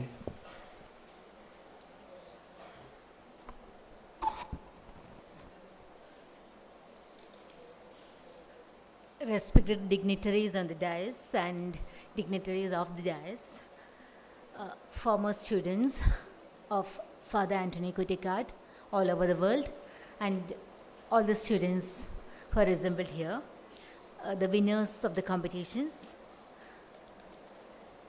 When a human person lives on this earth and then is no more, people will have so many memories about him. Some will be deep and poignant, especially to those close to that particular person. But as years pass, no, I'm not going to say that these memories will fade. It depends on many things, one's context, one's relationship with that person, etc., etc. As years pass, what I want to say is, as years pass, if people gather around his name, like we have done here now, it's not just because of the poignant memories. Of course, the poignant memories are there, of course, but more because those memories are part of a collection of his contribution. His contribution to people who were around him, his contribution to the community around him, to humanity at large. So what is Father Antony Kuttikatt to us? What is his contribution? My memory of him is during his second stint at St. Aloysius. He came to our department as a very humble priest, very unassuming and very caring, very concerned. The love and the care was very obvious. Sometimes he will also bring in some small gifts to the mothers of our department, like some small video or small book for the little children there. Later I learned that this humble priest was a person who was a much revered teacher. He had a glorious academic career. He was a first rank holder, a gold medalist all through, and he also was a teacher of so many students who are in high places, high achievers, who keep proclaiming their indebtedness to him loudly and persistently. And not just the students, but anyone who came into contact with him brought about so many memories. Even when on that day when he died, I remember an old woman who had difficulties in walking. She was there outside the church when I came out after the funeral, and she came near me and she told me, "Nalloru achanaayirunnu ta." And I was surprised suddenly because I was seeing all this august gathering, all those great persons who were his teachers, and suddenly this very ordinary looking woman, maybe from an ordinary worker, wiping her eyes. So that sort of a person was he. And the very presence of his personality was energizing, very motivating. And I also heard about the trips that he took, how he will take young people around him and will invite them for trips, etc., etc. Okay, these are all random memories of an ordinary teacher at St. Aloysius, of a great teacher who had passed by, and I am fortunate to have known him. But then, as I said earlier, what are these to me? What are these to us? What is the contribution of Father Antony Kuttikatt? I think that the contribution is that he has given us narratives. He has given each and every one of us different narratives. Not just narratives, but inspiring narratives. Every human being is capable of generating narratives. but very few, very rare human beings are capable of giving inspiring narratives to anyone who come into contact with him.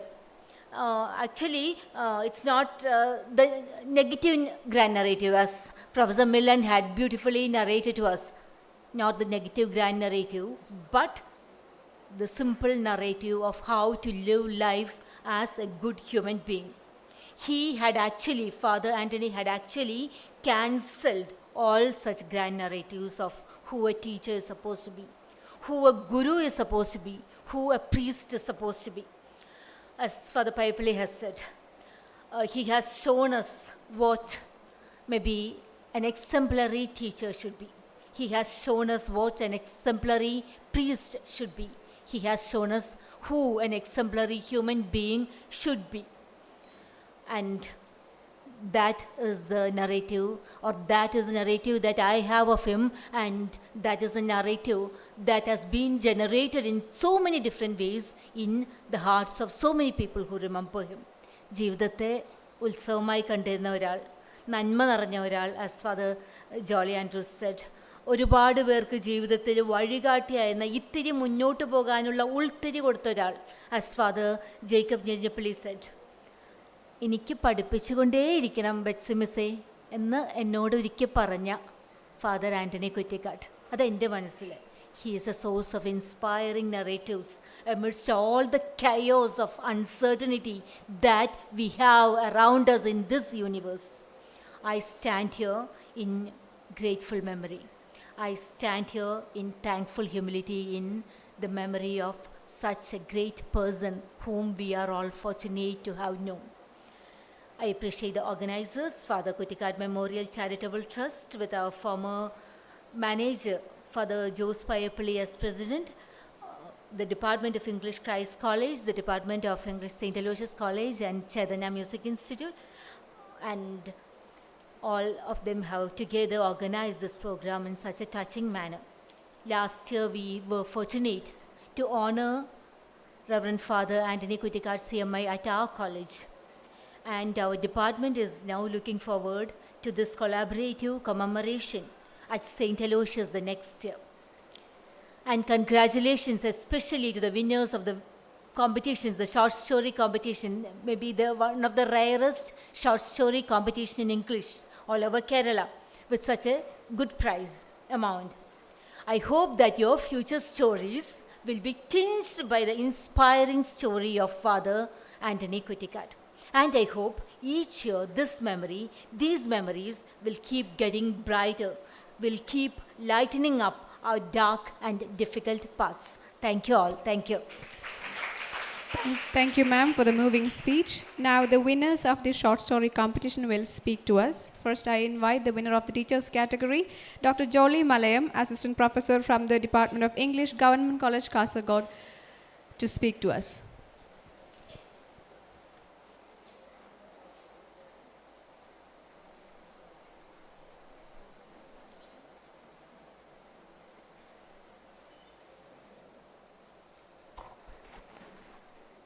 Hi.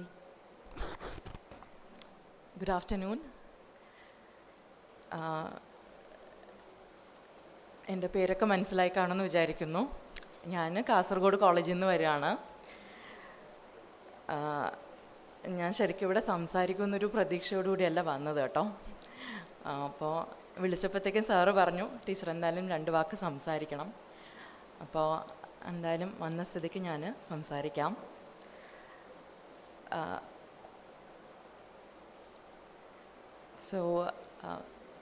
Okay.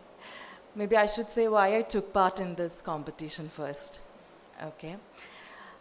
I took part in this competition because one of my friends, one of my best friends, she sent me the brochure of this, and she told me that there's a competition like this and I should take part in it. This would be the first time I'm sending out my story for such a competition. അപ്പോൾ എന്നിട്ട് ശരിക്കും ഞാൻ ആ സമയത്ത് I had a purpose actually for taking part in this competition. At that time ഒരു charity organisation കുറച്ച് കാശിന് വേണ്ടിയിട്ട് ഇങ്ങനെ ബുദ്ധിമുട്ടുന്നുണ്ടായിരുന്നു. അവരത് അടച്ചു പോകേണ്ട ഒരു സമയമായിട്ടുണ്ടായിരുന്നു. അപ്പോൾ ഞാൻ മനസ്സിൽ വിചാരിച്ചു, I'm writing this story. Of course, it had a good price, I should say that. If I get this prize, I'm going to give that whole money to that organization.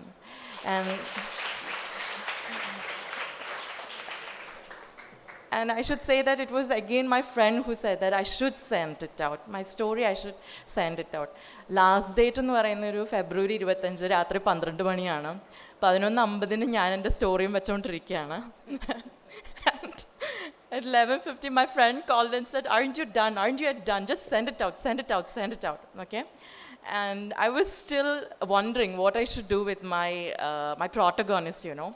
എൻ്റെ പ്രോട്ടഗോണിസ്റ്റിന് അവസാനം ഒരു തീരുമാനം എടുക്കാൻ പറ്റുന്നില്ല. തിരിച്ച് വീട്ടിൽ പോകണോ അതോ തിരിഞ്ഞ് നടന്നു പോകണോ, ഇങ്ങനൊരു തീരുമാനം എടുക്കാൻ പറ്റുന്നില്ല. So what I decided was that let us stand there, നിന്നിടത്ത് തന്നെ നിൽക്കട്ടെ എന്നൊരു തീരുമാനം ഇട്ടിട്ട് I give it a title, the healer എന്ന് പറഞ്ഞ ടൈറ്റിൽ ഇട്ടു. And I send it out. And the truth is that I wasn't expecting that I'm going to win this award, because I felt that I could have done more on that story. Okay, അതുകൊണ്ട് തന്നെ സത്യം പറഞ്ഞാൽ എൻ്റെ phone number ഞാൻ അതിൽ വെച്ചിട്ടില്ലായിരുന്നു. എൻ്റെ WhatsApp number മാത്രമാണ് ഞാൻ വെച്ചത്. And also the authorities, they wanted me to put my ID card, my institution's ID card also there, but you know, it was last minute. I have to put it through at least before 12 in the night, so I couldn't even get that ID card ready also. So anyway, I sent it. So I think some 2 or 3 days back, I think ma'am has tried to call me many times. She couldn't get me. I got this anonymous message in my WhatsApp. Please call ASAP. That was the message. And I was wondering who would be sending me these messages. Please call ASAP. And then I thought that, you know, my phone, the number that I'm using for my WhatsApp, it was the phone number that my father used to use. So I thought that maybe it would be one of his acquaintances. So I asked back, who is this? Who is this sending me this message? And ma'am said it's from Christ College. So I called her, and she told me that I have won the first prize. So I believe that there is a coincidence, just like everyone else has mentioned that there is a coincidence. My guide, Dr. Hariharan, I think the chief guest, he has also mentioned of Dr. Hariharan. Dr. Hariharan, sir, is my guide. And the moment I heard of this, that I have won the first prize, I didn't tell anyone, not even those that are in my department, not even anyone, except for my friend. I told her, see, because of you, I have won this, and I really don't know what to do about it. And she said, go straight to Irinjalakuda. This was what she said. So a while later, I got a message from my guide. My guide said, Julie, congratulations. I'm really happy that you have won this prize, because it is in memory of someone whom I really adore, someone whom I really admire, and that person is Father Kuttikatt. And I called my guide, and sir said that, you know, one thing about sir is that sir never says good about, you know, until or unless someone is really good, sir won't say good about that person. So sir said that he's an awesome person, he's a wonderful person, and he's really glad that I have won this prize. That's in his name. So I feel that, you know, they say that God always sees your intentions rather than your actions. നമ്മൾ ചെയ്യുന്ന പ്രവൃത്തിക്കും അപ്പുറം പ്രവൃത്തിക്ക് പുറകിലുള്ള ഉദ്ദേശശുദ്ധിയാണ് ഈശ്വരൻ കാണുന്നതെന്ന് പറയാറുണ്ട്. ഒരുപക്ഷെ ഞാൻ അങ്ങനെ തീരുമാനിച്ചത് കൊണ്ടായിരിക്കാം I'm going to send it out, I'm going to give it over to someone too needy. Maybe that is why his spirit, the spirit of Father, would have worked through me and has given me that prize. So I should thank the Spirit, thank God for that. And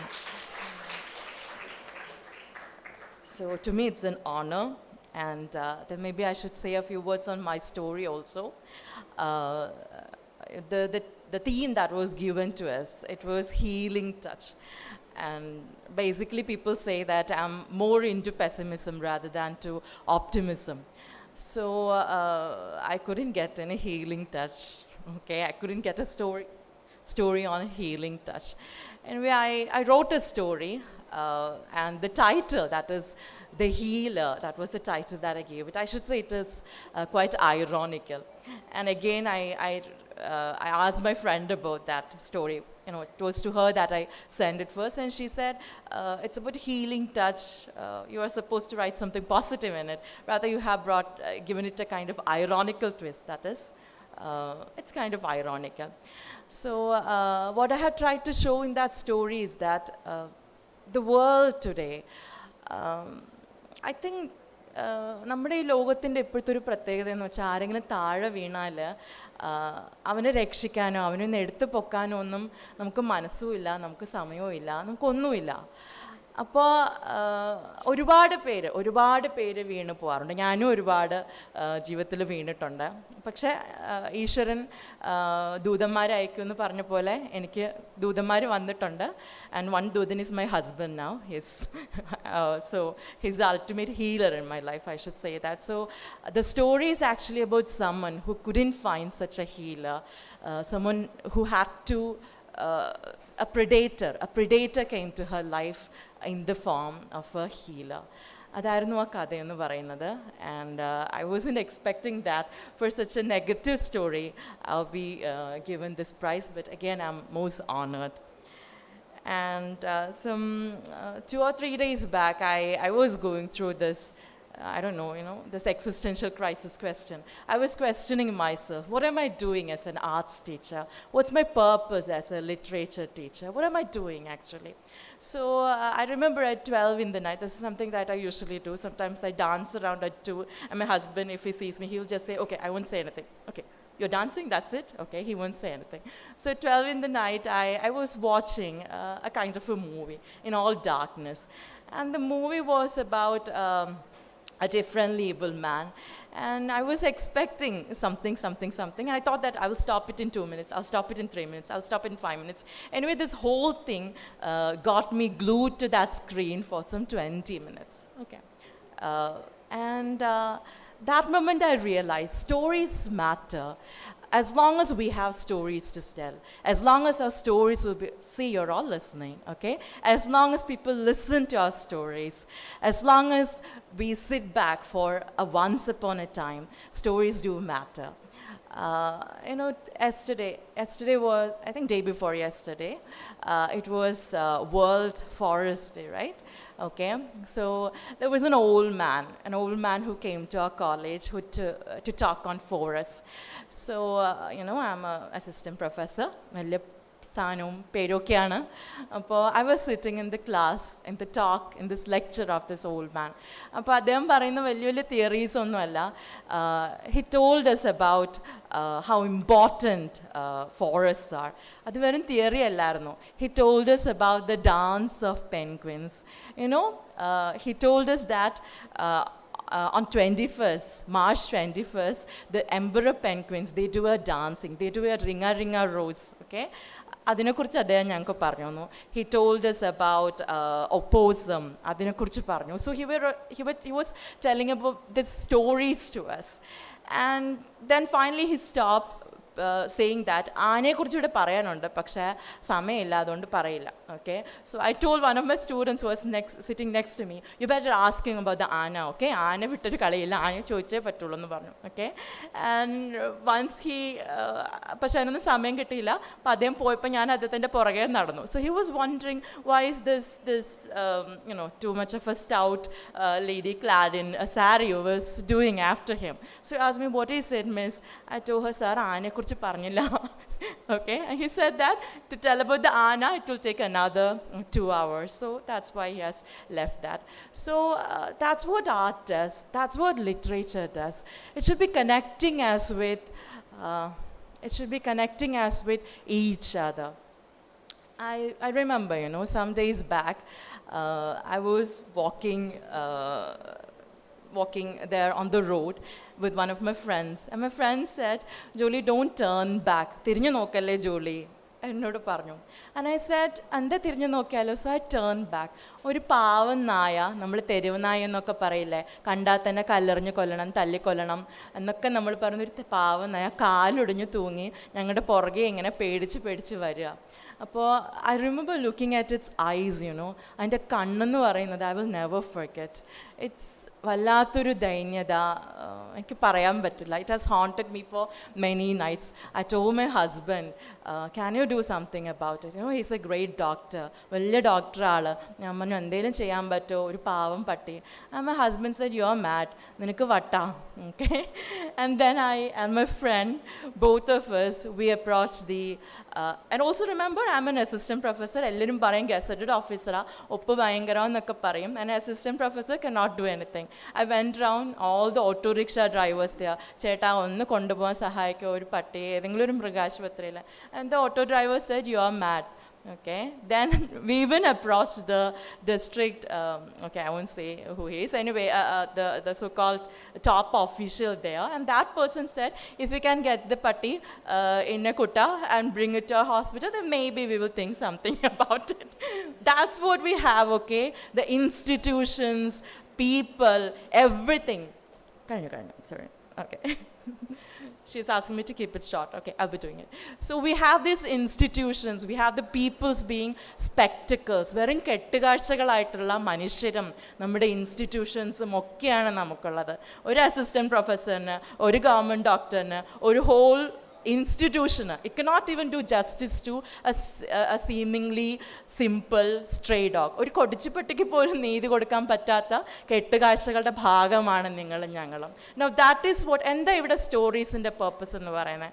I know that if I write about that dog, നിങ്ങൾ കരയുമെന്ന് എനിക്കറിയാം. I know that you will read it. നിങ്ങൾ 1-2 പേരെങ്കിലും ആ നായയ്ക്ക് വേണ്ടി എന്തെങ്കിലും ചെയ്യുമെന്നും എനിക്കറിയാം. So stories matter. And as long as stories matter, literature also matters.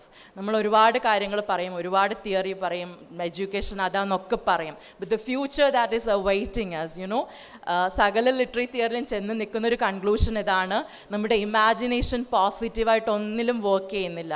Man has lost the imagination to look into anything positive to a future. ഒരു positive future നമുക്കില്ല. പണ്ട് നമ്മൾ സ്റ്റാർ ട്രെക്കിലും പിന്നെന്തുവാ ആർട്ടിഫിഷ്യൽ ഇൻ്റലിജൻസ് എന്നൊക്കെ പറഞ്ഞ് ഭയങ്കര positive കാര്യങ്ങളെക്കുറിച്ച് പറയും. ഇന്ന് നമുക്ക് പറയാനില്ല. We can only talk of dystopia, we can only talk of parasites, അല്ലെങ്കിൽ ഒരു കൊറോണ വൈറസ് കൊണ്ടുവരുന്ന വിനാശത്തെക്കുറിച്ച് മാത്രമേ നമുക്ക് നോക്കിക്കാണാനുള്ളൂ. That's the future that is awaiting you. നിങ്ങളെല്ലാവരും കാത്തിരിക്കുന്ന ഫ്യൂച്ചർ അതാണ്. And don't worry, I'm not going to stop it with a pessimistic note. So you must act upon it. നമ്മുടെ എൻവയോൺമെൻറ്റ് മൊത്തം പോയി, നമ്മുടെ കൂടുതലുള്ള ജീവജാലങ്ങളെ മൊത്തം നമ്മൾ കൊന്നു കഴിഞ്ഞു. Okay, so what awaits us, what we should look forward to is we are sitting on top of a nuke, a bomb. Okay, so I told this to one of my colleagues, and my colleague told me in response, Jolie, it's not something negative, remember? This was what she told me. I think she copied it from somewhere, but this is what she told me. You see, we are living in the age of dragons, okay? There are just dragons around us. And when we live in the age of dragons, it's an honor to be a teacher, to bring up dragon slayers, to be with dragon slayers. That's why I want to tell each and every one of you, be dragon slayers. എന്നെ കൊണ്ട് ചെയ്യാൻ പറ്റാത്ത കാര്യങ്ങൾ നിങ്ങൾ ചെയ്യുക. Break these spectacles, never be part of these spectacles, be human, act on behalf of humanity, save your future. And may stories help you do that. Thank you so much. ഞാൻ വന്നപ്പോൾ കുറച്ച് നെർവസ് ആയിരുന്നു, അതുകൊണ്ട് ആരെയും wish ചെയ്യാതെ വന്നത്. അതിനോട് ക്ഷമ ചോദിക്കുന്നു അച്ഛനോടും എല്ലാ പേരോടും. Okay, and thank you so much for giving me this honour. I am really honoured. That's why I took the train. 5 മണിക്ക് ട്രെയിനിൽ കയറിയതാട്ടോ. Okay, so I did that. Thank you so much. Thank you, ma'am. Now I invite the winner in the students category, Mr. Andrew Jose, MA English student from Newman College, Thodupuzha, to speak to us.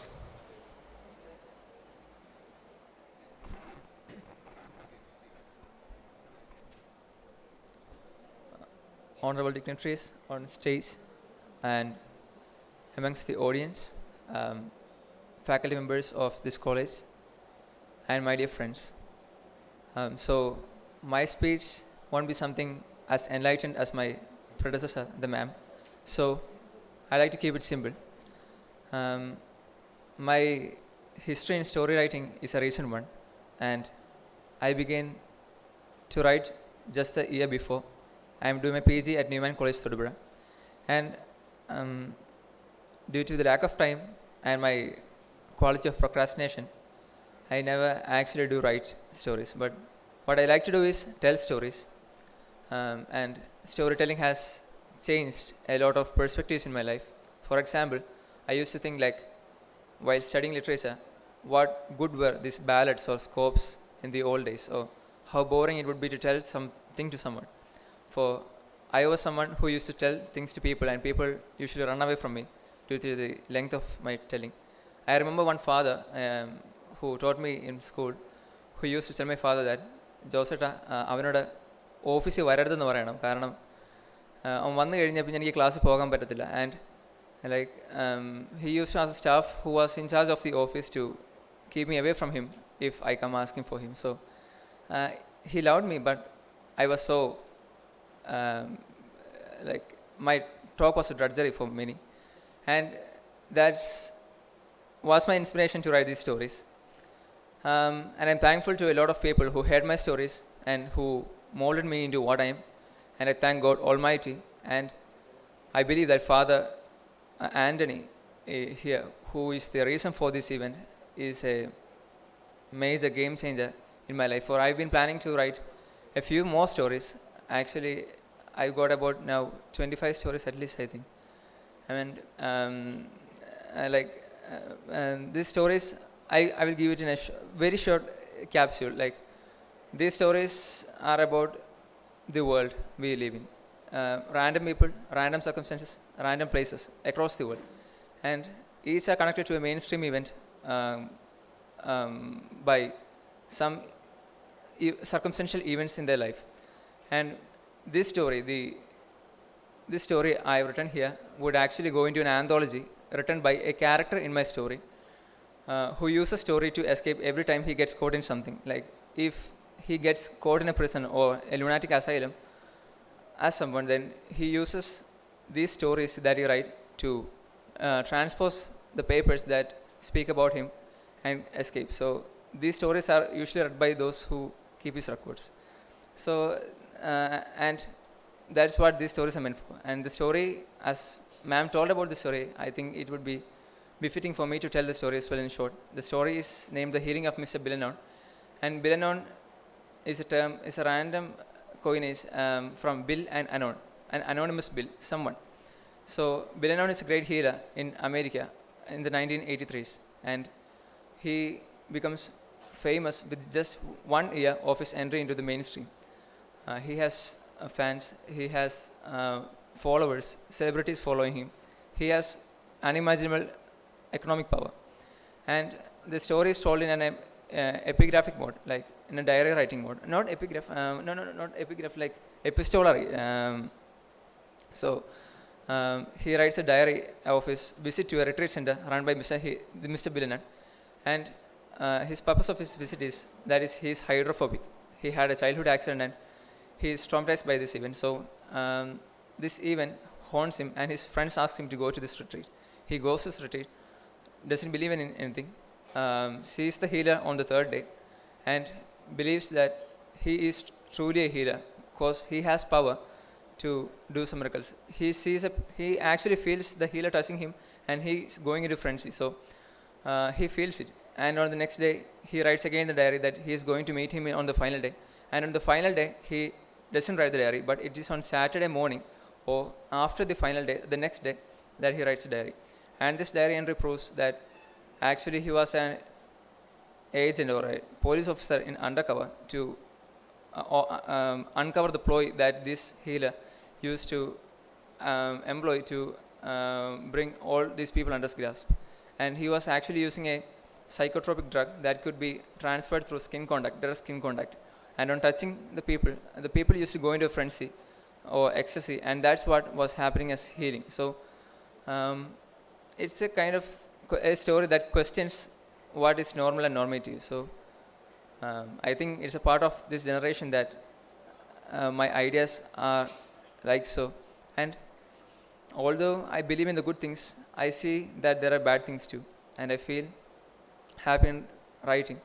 I got not much experience to say grand things about my writing and all, Man, this is all my stories.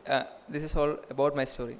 And so thank you for everyone who listened to me in these moments. And I thank you and thank this college and respect and believe it's an honor to be in the presence of you dignitaries and people in a memorial event of Father Antony Kuttikatt. Thank you all. Thank you, Mr. Andrew. Let me invite Dr. KJ Varghese, the coordinator of this Memorial Day, for a vote of thanks.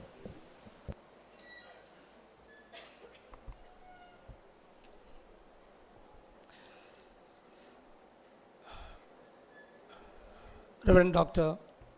Jolie Andrews, President of this function. Chief guest of the function, Dr. MILON, FRANZ. Then Father Jose Payapalli, President of the FACT. Mr. Thomas, who is the executive member of FACT. Dear fathers and my friends from St. Aloysius College, students of Father Kuttikatt, colleagues of Father Kuttikatt, dear students. So, I understand that we are running short of time, but proposing vote of thanks is a formality, and hence we are to do that. And at the same time, I was not a student of Father Kuttikatt, but I've learned a lot from him. In fact, when I came to this college, it was him I met first. And from there onwards, our association, especially in the department, I should say, was a very fruitful one for me. And the main reason for that is because he was a constant source of inspiration and motivation when I joined the department. Of course, I worked with him for 6 to 8 years, but I know a lot of his students who loved him so much. And I think it was Antonio in Merchant of Venice who says, I am wealthy in my friends. And it was a special technique that he had. He could be friendly with very small children to very old people. And he could maintain it. That's one reason that a lot of students come to meet him very frequently, and for them they say that he's a constant source of motivation and inspiration. So I share the thoughts which all of our fathers and his colleagues, his students shared here. At the same time, he, as far as English department of Christ College is concerned, we had created a very strong bond, and we still remember the last meeting where we had the retired teachers and also the teachers who were working at that time, and we had a very nice time, maybe for 3 to 4 hours, and it was really shocking. He had an unexpected demise just 3 days after. So Father Kuttikatt, I'm sure, will live in the hearts of all the students and the colleagues. And I am really proud to say that he sits very high in the hearts of his students. And my duty is to propose vote of thanks. We had a very inspiring lecture by Professor MILON FRANZ, who is a good friend of mine, and also Mary ma'am. So on behalf of everyone, you know, this is a joint initiative by FACT, Christ College English Department, St. Aloysius College English Department, and Chetana Media Institute. On behalf of all, I thank Professor MILON FRANZ for coming here and delivering Father Antony Kuttikatt Memorial Lecture. And then our Father Principal and Father Manager, both of them were with us, and they shared their moments with Father Antony Kuttikatt, and they were of great support in organizing this event. I thank Reverend Dr. Jolie Andrews, our principal, and also our manager, Father Jacob Irinjalakuda CMI. And now we have with us the members of FACT, who in fact was the main organizer of this program. And we have Father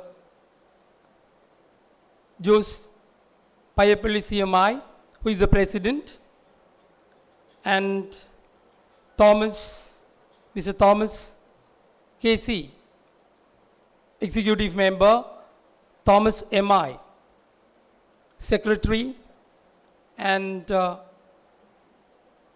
treasurer, Johnny Tio, and all other. And I'm sure most of them have traveled a lot to reach here on time. So I thank all FACT members who are present here and who are all watching this program online. Thank you all. And now we have with us our Vice Principal, Father Joy Pinikya Parambil, and Father Wilson Taril, who was supporting us, in fact, or who was with us in organizing this function, and a few who couldn't join us here physically, that is Father Jose Nandikara CMI and Reverend Father Paul Puathingal CMI. Both of them must be watching this online again, and I thank all of them from the bottom of my heart. And now, this program would not have been a success if you students were not here, and not only that, you stayed back even after your class hours. And there's going to be a short music program immediately after this, so you should leave the hall only after that. And thanking all of my students, both degree and PG students, who was here very patiently listening to the talks and also the memos, and also Stensa ma'am and Antony, who are doing the anchoring, and all others. Okay, Vinjo, who was our official photographer, Anas, who arranged the hall for us, and Mr. Hari, who is doing what you call the online or that live streaming of this program. Thanking all of them. And also, my dear students, I conclude. Thank you very much. Thank you, Dr. Varghese. Now I request all the venerable dignitaries on the dais to sit with us and enjoy the cultural program. Okay, and yes, I'll be failing my duty if I'm not thanking both the winners, because they have traveled, one from Kasagod and the other from Todupuzha, to be here on time. So thank you very much. And we received 15 entries from our teachers' side and almost 65 entries from the students' side. So we're all happy about it, and congratulations and thank you. Thank you, sir. I request my students to submit the attendance sheet at the MC desk. Without taking much of our precious time, let's initially invite them, Hannah, Abhishek and Meera, for the cultural program.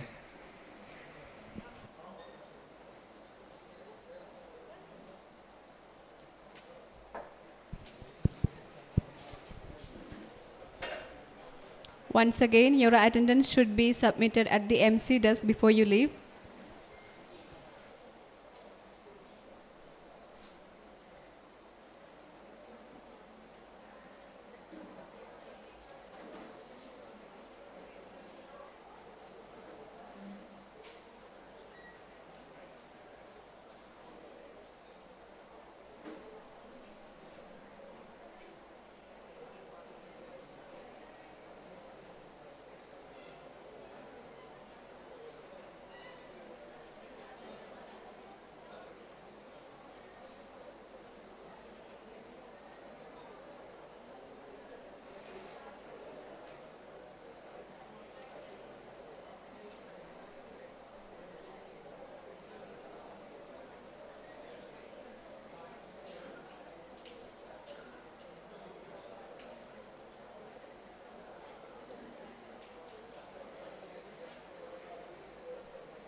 Check, check, check, hello, check, check, check, hello, check, check.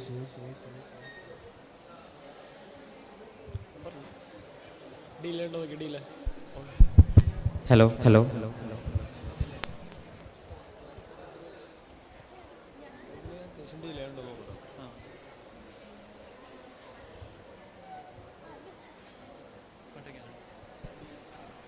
Hello, hello, hello.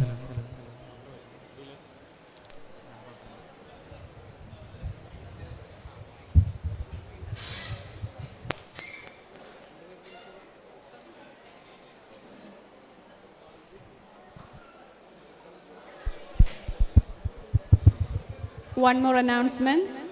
After the cultural program, tea will be served for students, and for the invited guests, there will be tea served at the restaurant of Hotel Management Department in the college. Thank you.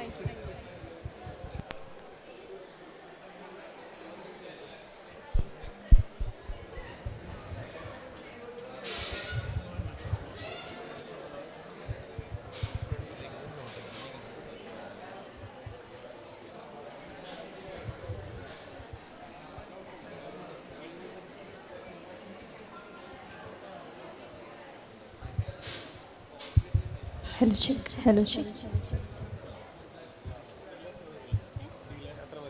Hello, check.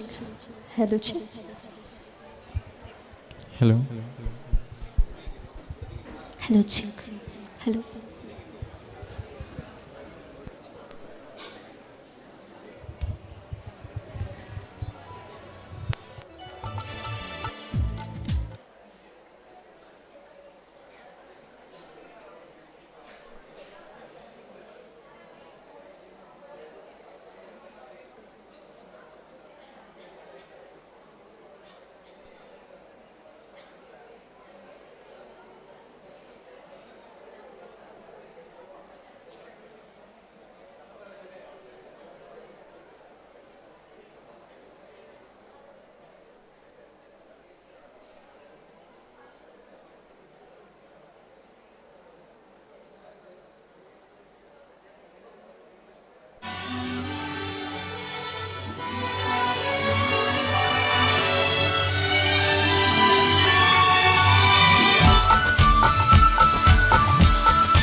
മനസ്സരസോരം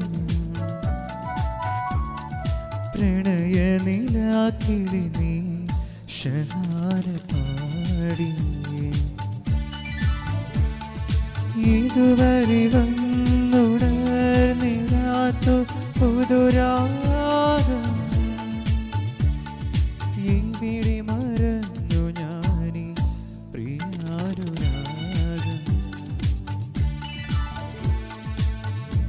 അറിയാതെ വന്നു മിഴിയോ ഞാനും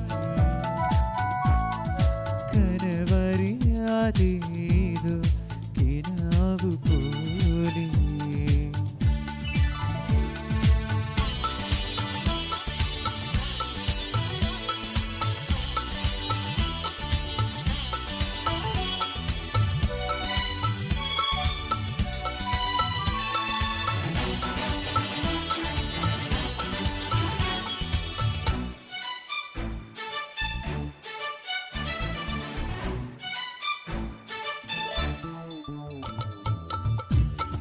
കൺചിമ്മിയോ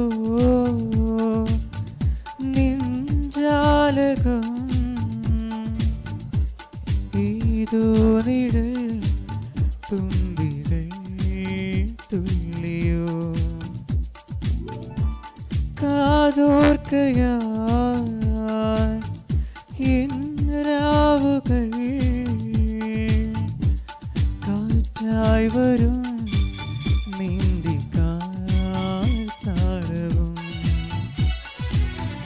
തിങ്കൾ തേരേറി വന്ന പൂവിൽ തേൻ തേടി വിളിത്തുമ്പിൽ കൈമാറി മോഹങ്ങളെ എന്നും നിന്നെ കൺകോണിൽ മിന്നും പൊന്നെ കാത്തോളം ഒന്നും മിണ്ടാതിന്തി നീ നിൽക്കും മുന്നിൽ മിഴിയറിയാതെ വന്നു നീ മിഴിയോ ഞാനും കനവറിയാതേതോ കിനാവു പോലെ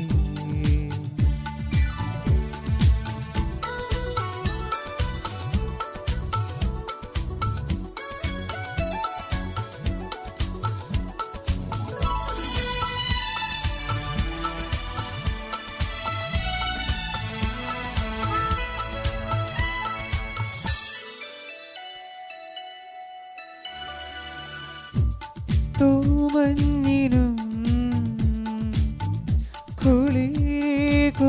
കുളികുവാൻ ദീവാമൃതം നൽകിയോ തിന്നലേ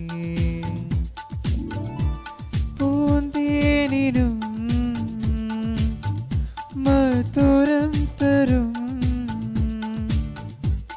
അനുഭൂതികൾ കൊണ്ടുവാ ശലഭമേ ഇന്നിനുള്ളിൽ ചാഞ്ചാടും കാണാൻ സ്വപ്നപ്പൂ പാട് കൊയ്യാനെത്തും പിന്നാർ പൊൻപ്രാക്കളെ ഒരു തീരം തേടാതെ ഒളിച്ചില്ലിൽ നീന്താതെ ഇരം ചുണ്ടിൽ നീടാത്തൊരീണം തരൂ മിഴിയറിയാതെ വന്നു നീ മിഴിയോ ഞാനും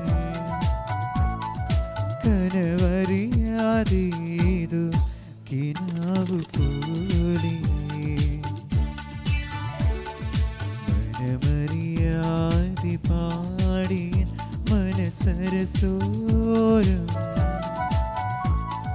പ്രണയനിലാക്കിളി നീ ഷഹാന പാടി ഇതുവരെ വന്നുണർന്നിടാത്തു പുതുരാഗം ഇവിടെ മറന്നു ഞാനീ പ്രിയാനുരാഗം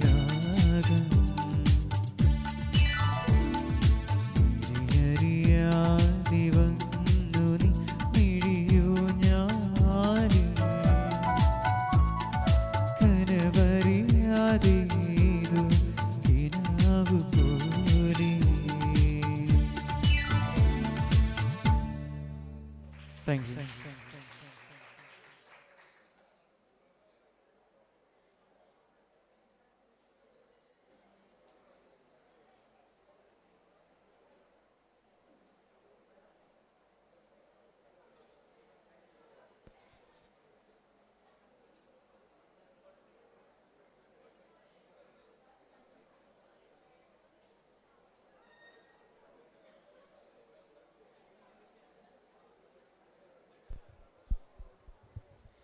ഗുഡ് ഈവനിങ് ഓൾ.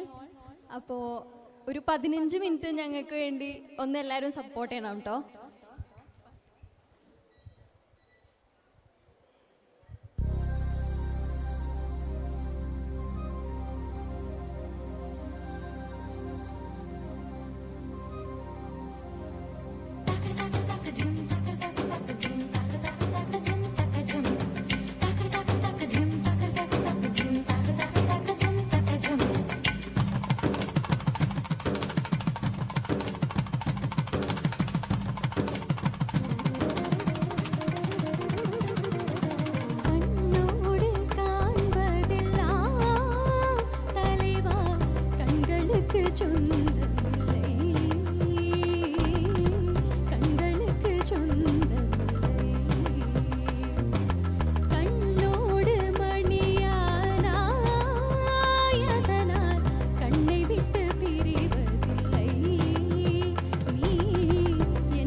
ഒരു പാട്ടും കൂടിയും എല്ലാവരും ഒരു സപ്പോർട്ട് തരുമോ ഉള്ളവർ? Okay, thank you.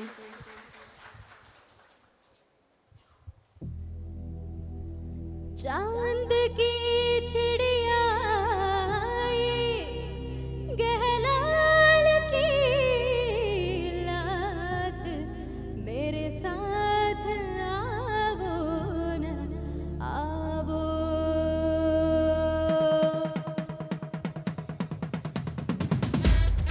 എല്ലാവരും സപ്പോർട്ട് തരൂ.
Once again, thank you, Hannah, Abhishek, and Meera. We'd like to conclude this Memorial Day by repeating how Father Antony quotes Sister Mary Benigna. We all have to die someday. If the great Caesar, the famous Homer, and the noble Solomon had to succumb to death, then why should we worry about death? With this food for thought, we are concluding this program here. Once again, a big thank you to all who have gathered here. Tea for students will be served outside this hall. Tea for the invited guests will be served in the restaurant of Hotel Management Department. Thank you.